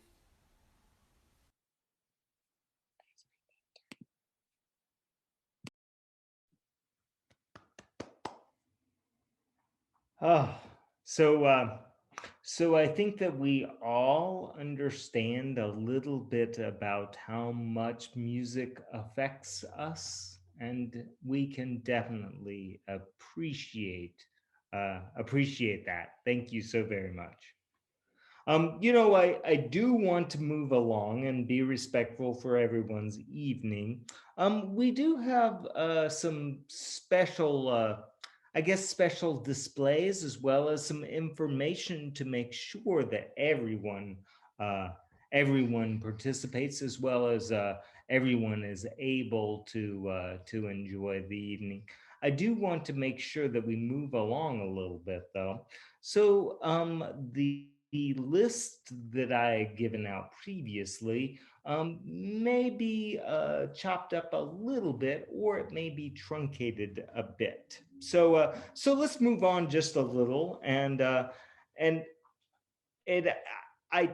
want one last humorous sharing from Jerry. And at one point in time, we had asked him a few questions, or he had given us some information about the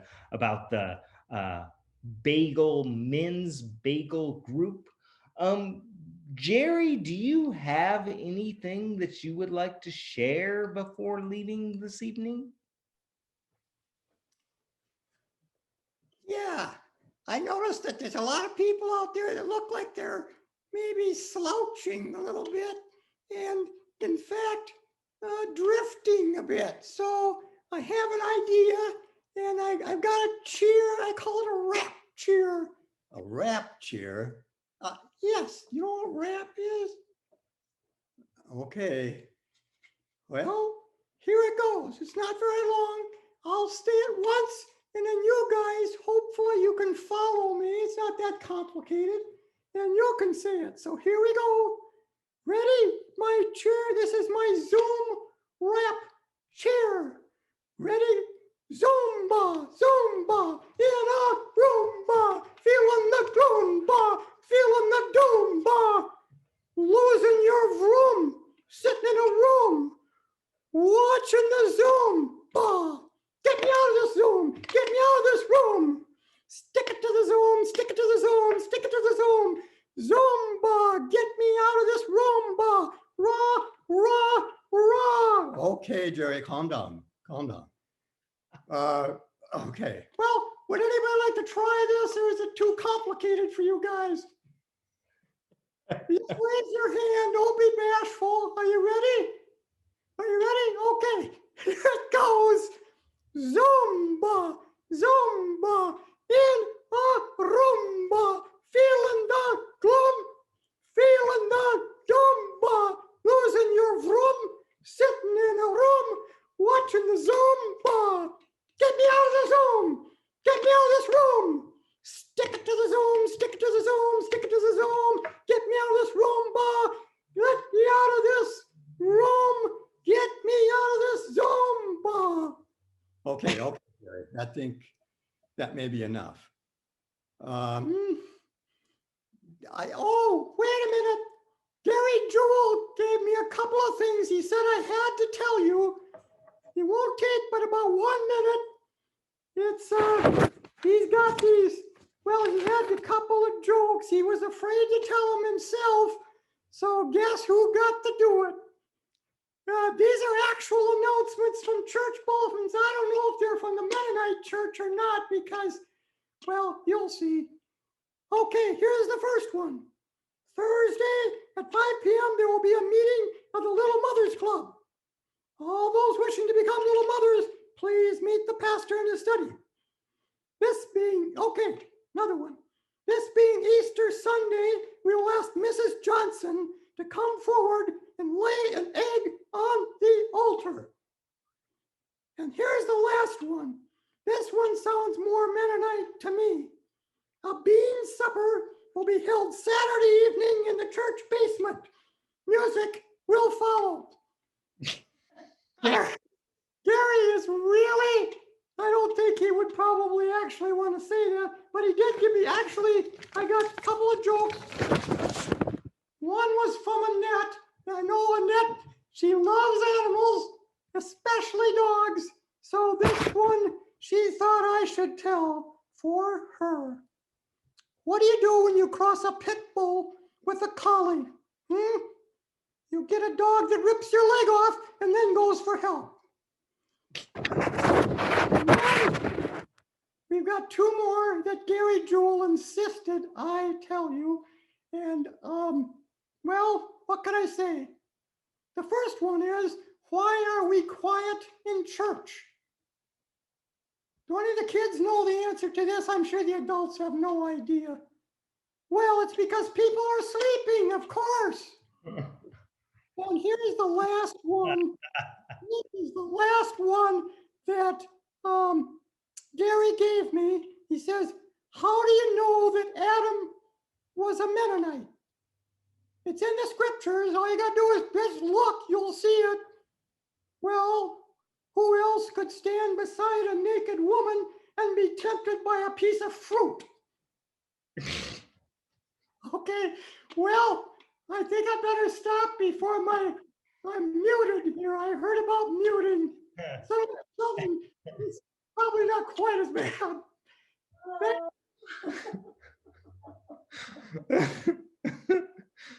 Oh, wow. Gary, you shouldn't have puppets do your dirty work for you. You should just tell those jokes.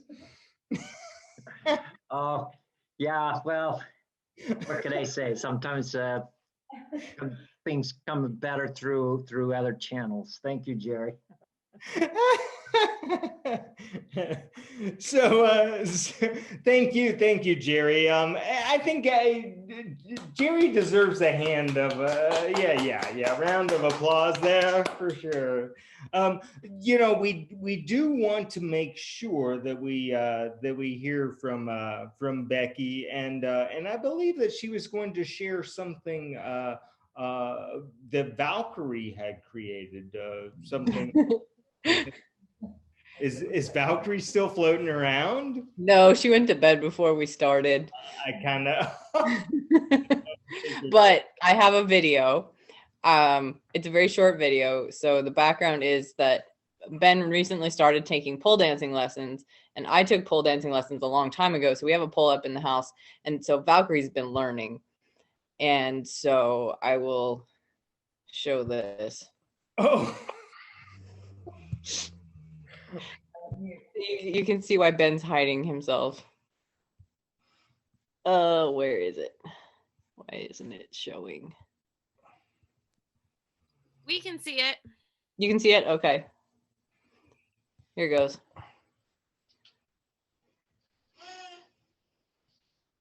And then Ben's going to demonstrate the real thing. There you go. That's it.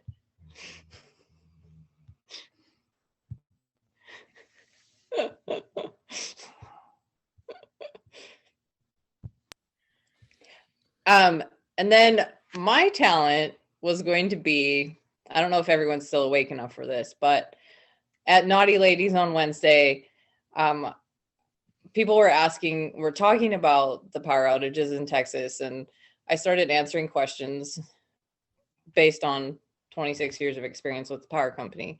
So I was just going to answer any general questions that folks might have about how the power system works, if I can. So does anybody have any questions about that?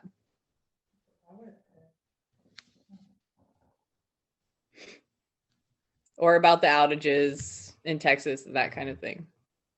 I have a question, Becky. Yeah. So when there's so much demand and the power plants can't meet it, I mean, what happens? Do the power plant just shut down, or does it can't send out enough electricity? I mean, I just kind of don't know. So in Texas, some of their power plants shut down because it was so cold.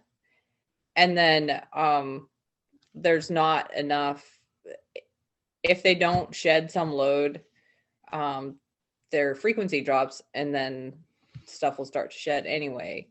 So in order to keep some things on, they shut other things off. And there's a lot of different ways it can happen, either in a structured way where you know what's happening. Once you know you're going to lose power plants, then hopefully you shed some load rather than having your entire system just go offline at once, but that can happen too. Texas is its own grid. So they did that so they don't have to follow the rules the rest of us do from the federal government. And this is something that happened. Yeah, Dan. So I've been reading where some of these people that normally have like a $80 or $90 monthly bill, all of a sudden they have $10,000 bill. How does that happen? I just saw that. Ben just showed me that. I don't know for sure. My guess is that it has something to do with Texas being a deregulated market. So there is no, there's no PUC like here to regulate how much they charge people for their power. And so my guess is that somehow the cost of everything is being shifted to the people whose power is still on. But I don't know. I just heard about that.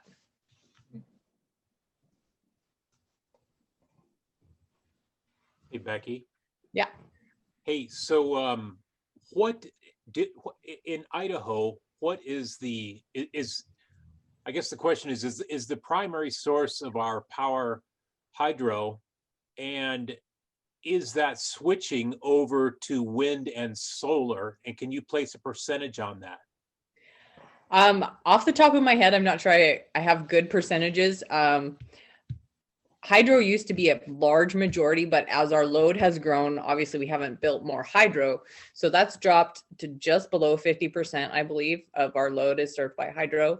We're still part owners of a big coal plant in Wyoming.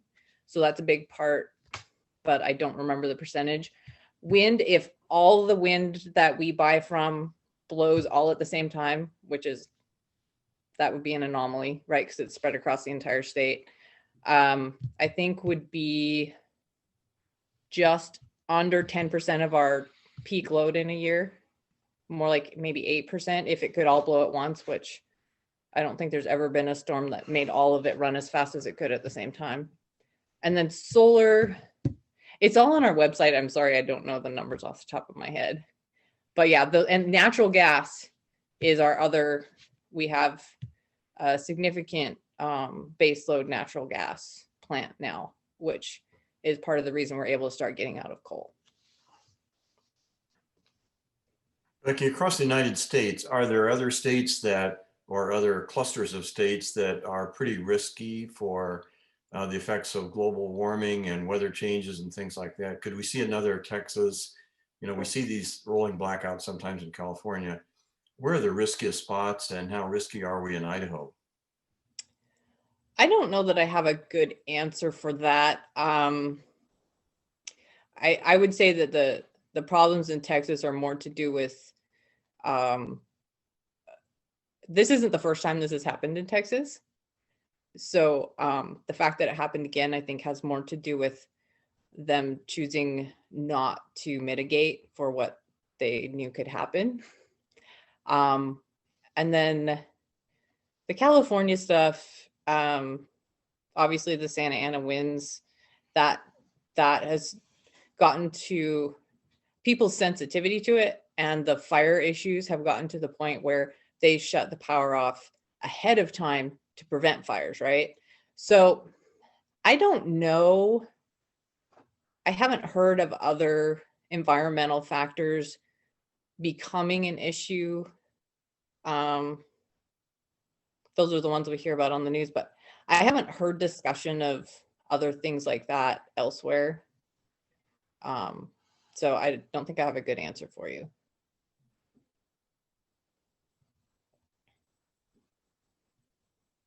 Anybody else?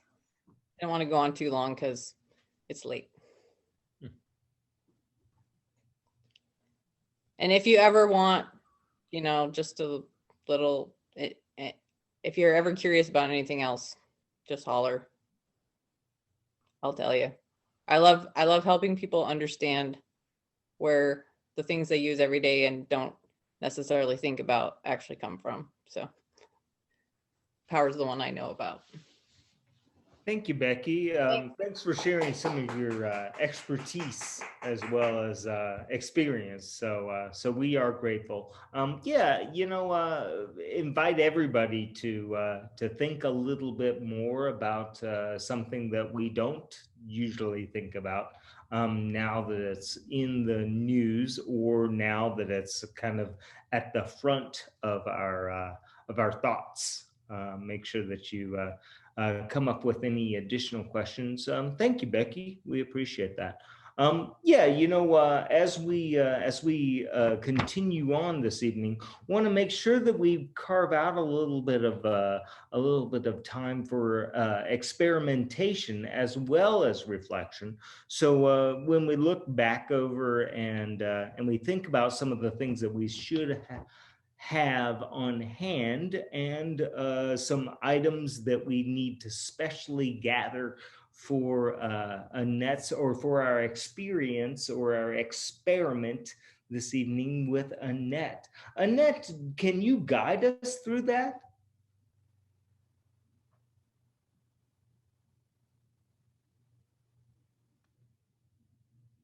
I can use mine. Speak. You don't have yours on. I can put it on. Are you going to use mine? This is Okay. on. Okay, you ready? I don't know if they can hear me. It's right there. Talk. Okay. Okay, can you hear me? You. Okay, so you're gonna put it over there. Okay, so some of you have gotten your, oh yeah, did you see Rob's glasses? Yeah, the Gucci's bought these for me. So I hope you all have your cabbage and, yes, I think so, and your juice. So, and you cooked it down. So I'm hoping that's what you did. So I have some things here and I don't know what you guys have, but I'm going to put a few things in here. I have some lemon juice. I have some soap. I hope you guys have stuff also. I'm going to put a little water so that it mixes. And I've got baking soda. I've got vinegar. Oh, I do also, I can see now, David. I don't know. So now I can't see myself anymore. Okay. So just to give you an idea, I wonder if you want to. So this is my soap and my purple. Okay, that's my now green. This is my lemon juice. There we go. And, you know, I can just move this. A little bit of vinegar. Hopefully you're doing this with your own. I want to know what you mixed. Oops, it's kind of like that one. Oops. This is now going pinker. I want you to look at that. Isn't that a pretty pink? That's lemon juice. Oh, I've got one more.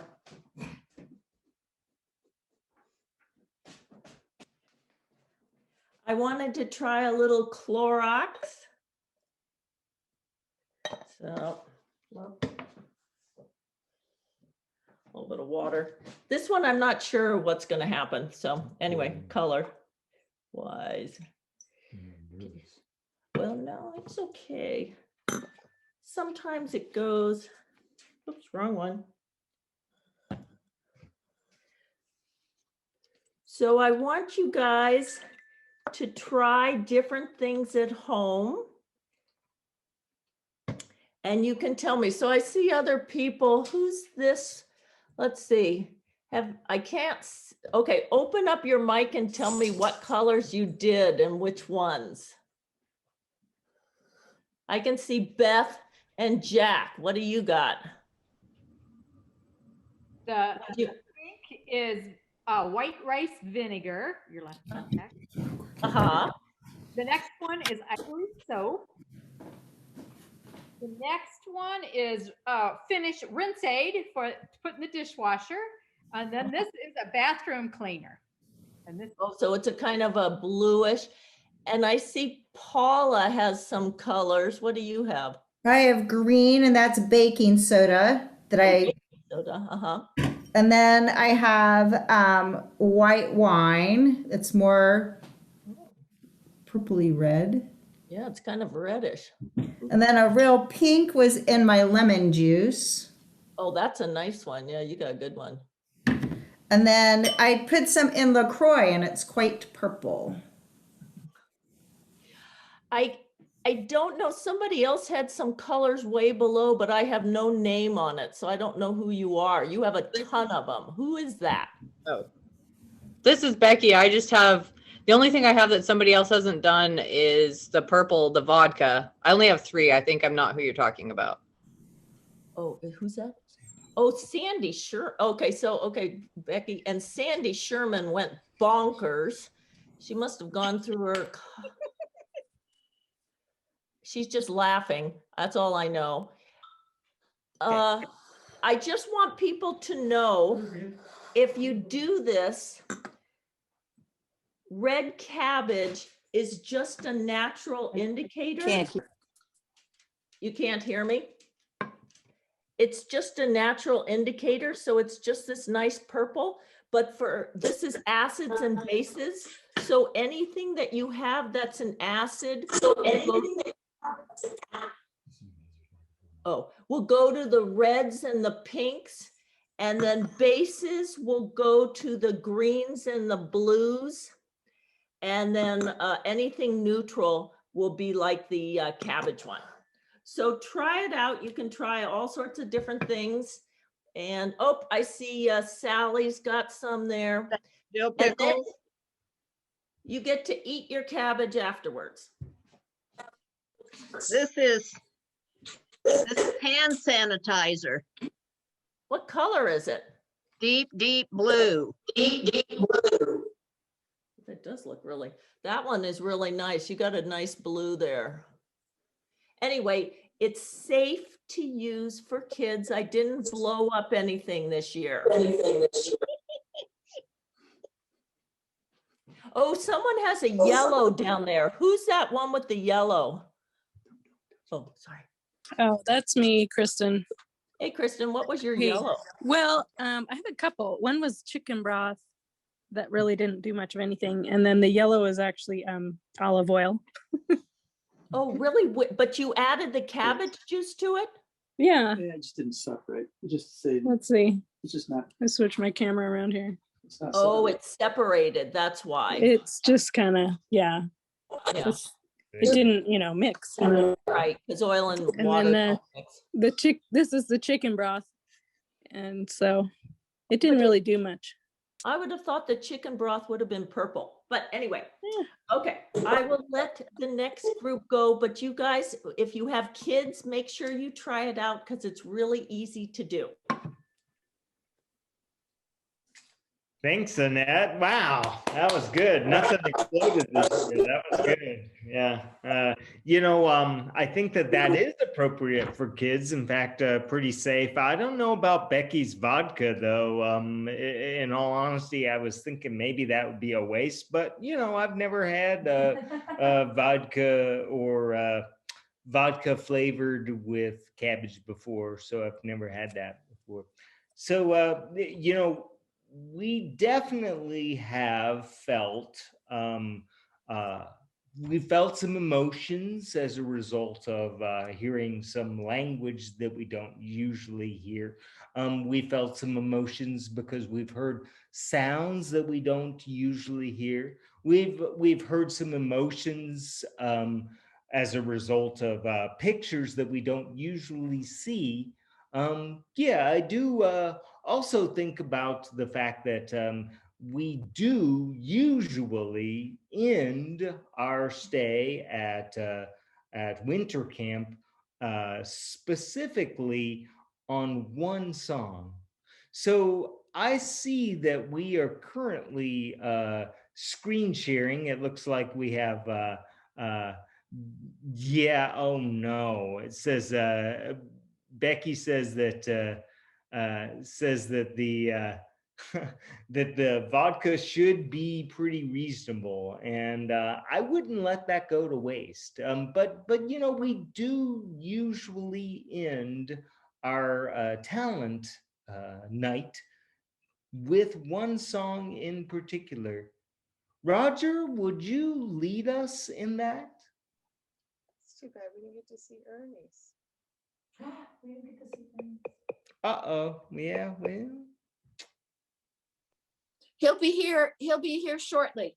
He just went back downstairs. Oh, okay. Yes. And again, folks, we do apologize. We have a lot of time for all of the experiments and expressions of emotion, as well as sharing all of our talents. But please do keep in mind that we only have a short period of time at our talent show.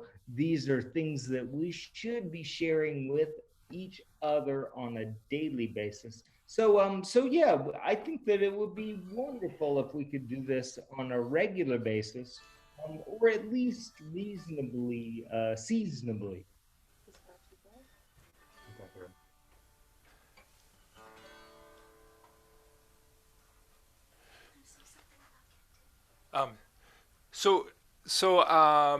Was there a story that Kenton was going to do or not? Was that happening? I think we're skipping that in the essence of time. I'll take one for the team. It's okay.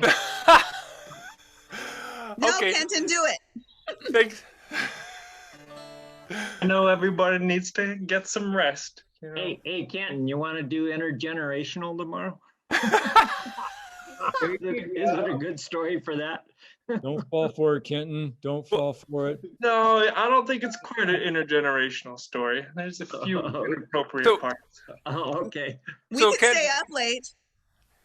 Kenton, how long is it? How long is your story? It's about 12 minutes long. Okay. Well, Kenton.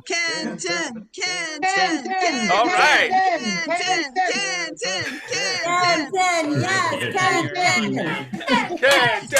that a group vote? Is that just the loudest getting there? All right. Well, everyone's clamoring, Kenton, so I better share your story. Yeah. I mean, that's the only way we're going to get him to shut up, you know? So we really got to do the best thing we can. All right, here we go. Hopefully the YouTube video works. Oh, cool. Brief disclaimer, this is an excerpt from a book that I tried to write a few years ago, and it's from the perspective of the junior high boy. All right, that's it. Hello, Hyde Park. I decided to read an amusing short story for this year's talent show. At least I hope it's amusing. And the story is based on true events. The girl of my dreams turned me down. I could feel the sickly arms of sadness reaching up to pull me down and suffocate me. Luckily, Jason called me while I was walking home. Hey man, you want to buy a bunch of hot dogs and throw them at people? The corners of my mouth turned up. Sounds like a good idea. 5 minutes later, a black SUV pulled up next to me and Jason sat in the passenger side. One of Jason's high school friends was driving. I climbed in to sit behind Jason in the back with two other high schoolers. What up? What up? I fist bumped the two in greeting, then gave Jason a pat on the shoulder. So hot dogs. Yeah, man, we're hitting up the Winco to buy as many cheap wieners as we can, Jason said from the front. Then we're going to cause some mayhem, said the driver, raising his hand for some more high fives. This was a really stupid idea. In my opinion, there was very little to be gained by this venture. But my brother would always brag about the crazy stuff he did. Even my parents would reminisce with far-off smiles about the shenanigans they pulled in college. The only way to make memories, right? We went to Winco, hopping and dancing around. I'd push them and they'd push me, and we'd knock stuff off the shelves. We were very excited for our upcoming venture. We picked out the cheapest hot dogs, 16 for $4.99. Bought 10 packs of them. I bought one, and Jason and the high schoolers bought the rest. That meant we had 160 hot dogs to do with as we pleased. The cashier was a 30-year-old balding man, and he eyed us suspiciously. Barbecue? Yeah, barbecue, Jason said. We're throwing a huge barbecue. We all snickered at each other, members of an extremely amusing joke. The cashier seemed appeased by Jason's reason, though, because he got us through the line as quick as he could. We sauntered into the parking lot and then hopped in the car.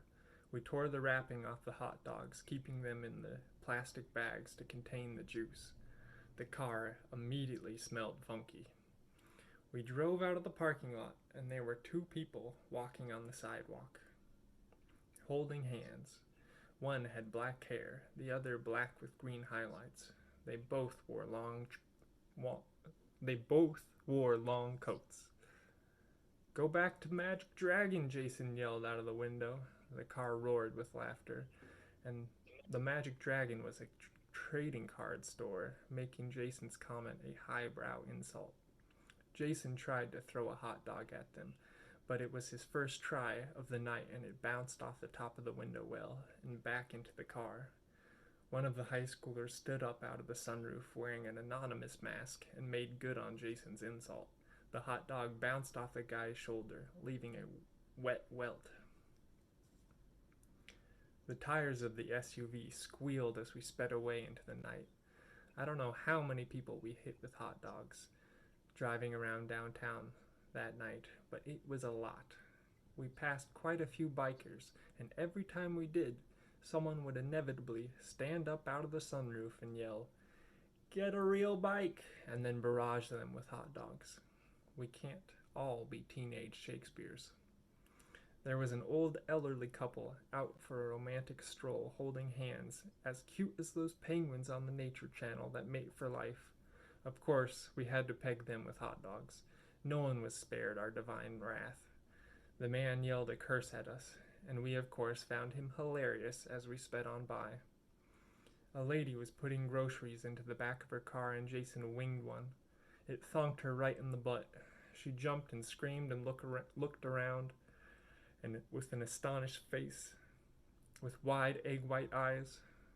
There were a few moments when we abstained from laughing that night, and that wasn't one of them. I felt bad. I don't know if they felt bad, but I felt bad. Every time someone got hit, I felt bad. In some cases, it made it even funnier. There was a huge woman riding along the side of the street in one of those drivable shopping carts for the obese, and I could tell Jason was going to huck one at her. "No, Jason, no, don't do it, man," I pleaded with him. But even as I pleaded, my stomach was clenching with laughter, and he chucked one, and it was a beautiful throw. Peyton Manning would have been proud. It hit her in the cheek and knocked her hat off. I couldn't breathe. Tears rolled down my face and I hit the side of the car with my fist. The rest of the car's occupants were holding up about as well as me. I did. I felt bad about it. I swear I did. It was just too funny. The car stopped. The driver's hand was up. He was on the phone. He wanted us to be quiet, and his hunched body language showed the seriousness of the situation. After a while, he hung up the phone. "My mom says there are cops at my house. We have to go. Someone got my license plate number."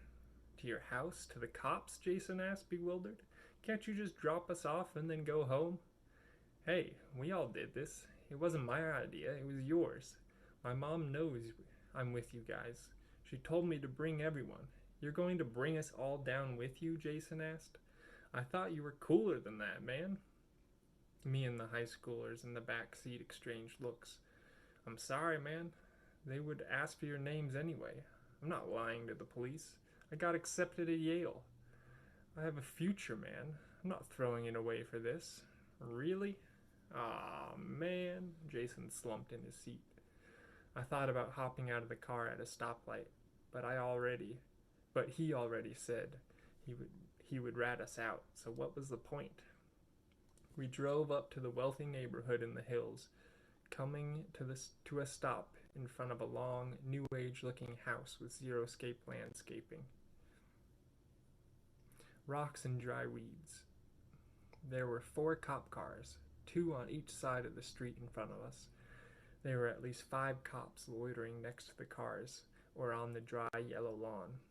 "Called in the cavalry, didn't they?" Jason muttered. We climbed out of the car, our heads hung like malnourished sunflowers. "Can you all take a seat on the curb?" One of the cops pointed to where he wanted us to sit. 4 cops came to stand in front of us. All staggered slightly. The lead cop had a bit of a smile on his face. "We have 7 different accounts of people being attacked with hot dogs." I could tell he was having trouble keeping a straight face. I looked at the other cops behind him, and most of their faces were in some stage of concealed amusement. "You all partook in the buying and throwing of said hot dogs?" We all nodded. I had conflicting emotions running through me. On one hand, there were 4 cop cars. Obviously, what we had done had severely pissed some people off, but the cops all seemed to be on the verge of cracking up. I didn't know if I should share in the amusement or cower and beg for mercy. who hit the elderly man in the head with a hot dog and yelled, I quote, "This one won't go flaccid." We all looked at each other. Jason avoided our gazes and slowly raised his hand. "I think that was me, officer." "Son, you're looking at battery charges." The smile left the cop's face. Jason looked at the ground and shifted his feet. "But," the cop continued, "the elderly man is the only one who wants to press charges." He shook his head and the smile came back. "What were you kids thinking?" We looked sheepishly at each other, smirks on our faces. "You're not drinking or smoking, so I applaud you on that," the cop behind the first cop said. The third cop clapped his hands. "Wish I had the balls or the imagination to do something like that at your age." The first cop waved his hand, looking back at the third cop. "Not appropriate." The third cop nodded. "All right, so this will be a misdemeanor." Our driver, the one going to Yale, looked like he might cry. His lips were shriveling up and his hands were shaking. "But since you are all under 18 except you," the cop pointed at our driver, "the ones under 18 have a chance of getting it forgiven as long as you do not commit any other crimes." The cop looked at our driver. "Your mom hired an expensive lawyer, so you'll be fine too." Our driver let out a long sigh. "Sign these forms and you are free to go. It is likely you will be required to do some community service as well as write an apology letter to those you have wronged. Don't," the cop got serious, "do it again." And then his smile came back. Funny stuff, though. For the most part, my parents found the whole thing funny. They were disappointed but also amused. "Whose idea was it?" my dad asked. "Jason's." "Of course," my mom said, rolling her eyes. "They didn't even ground me." "No more funny business, right?" they asked. "Nope," I said, sighing in relief. And in that moment, I was being totally truthful. For the most part, I got off easy, but I did have to do 20 hours of community service, and I did have to write an apology letter. My apology is as follows. Dear David, I am sincerely sorry for all the stress and hardship I have caused you. Throwing hot dogs out of a car was probably the dumbest thing I have ever done. I wish I could go back in time and do something more constructive rather than that dumb, hurtful prank. I can see how being hit with a hot dog would be very demeaning and painful. Throwing hot dogs just goes to show my immaturity and my inability to follow the law.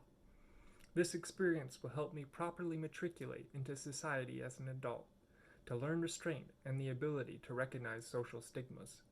By hitting someone with a hot dog, I could very well have been shot at. I'm very lucky that you are not someone who overreacts to these things. I do not believe that I was the one who hit you, but I might as well have been.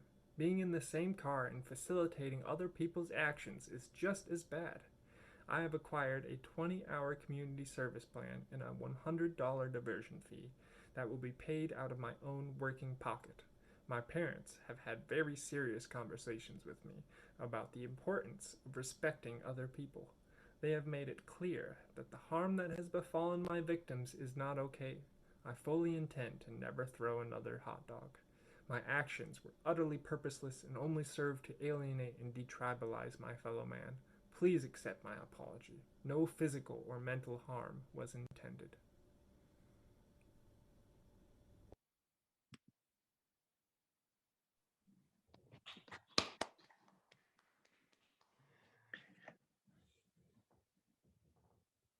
I'm glad we gave that extra 12 minutes. Is worth it. Thank you, Ken. Yeah, thanks for listening. Ken, I'm grateful for your story. I'm glad that we didn't choose to use or to select you for intergenerational for tomorrow. I don't know if that story would have worked out quite so well. Like you, I've been disappointed by Winco hot dogs in the past.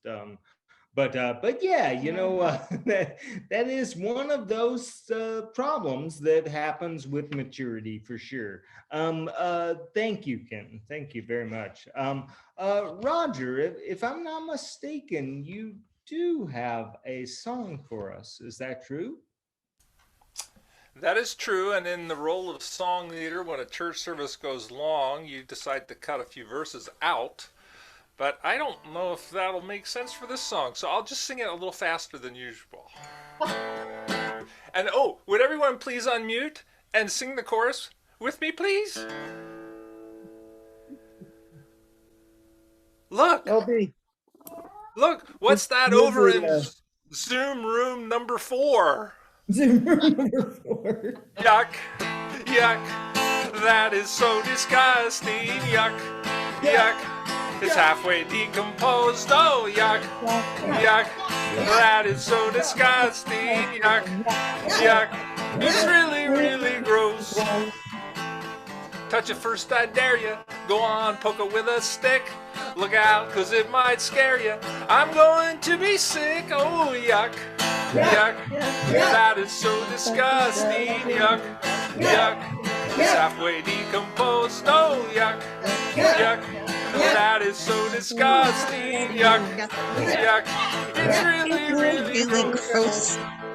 You broke the mucus lining, it's oozing greenish juice. Look out, it smells decayed and slimy. Look out, I think it's loose. Oh no, it's clumping towards us. It's sucking at your shoe. It's not Tyrannosaurus. Don't let it get on you. Oh yuck, yuck, that is so disgusting. Yuck, yuck, it's halfway decomposed. Oh yuck, yuck, that is so disgusting. Yuck, yuck, it's really, really, really gross.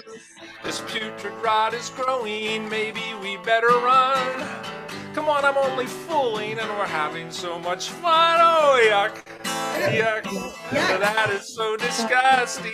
Yuck, yuck, it's halfway decomposed. Oh, yuck, yuck, that is so disgusting. Yuck, yuck, it's really, really gross.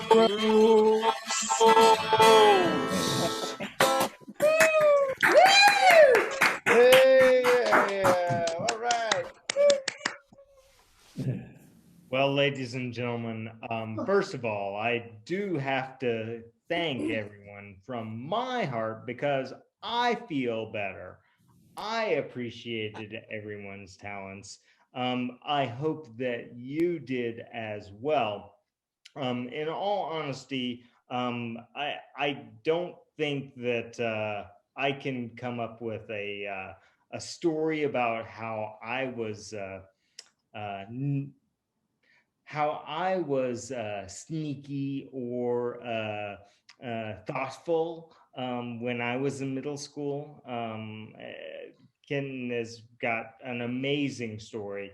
And I looked through the chat section and I noticed that someone had said that I think that story would work for Children's Time tomorrow. So, you know, that's entirely up to you, Kenton, if you want to join us tomorrow, specifically for Children's Time. I think that would be awesome. I think that would be a story for a slightly older group. Yeah. Okay. It would be interesting to unpack that with the older kids. Yeah. Anyway, another time. Thank you. Good night, everyone, and thank you so very much. Again, I do feel lighter because I think that that was amazing talents here at Hyde Park. Good night.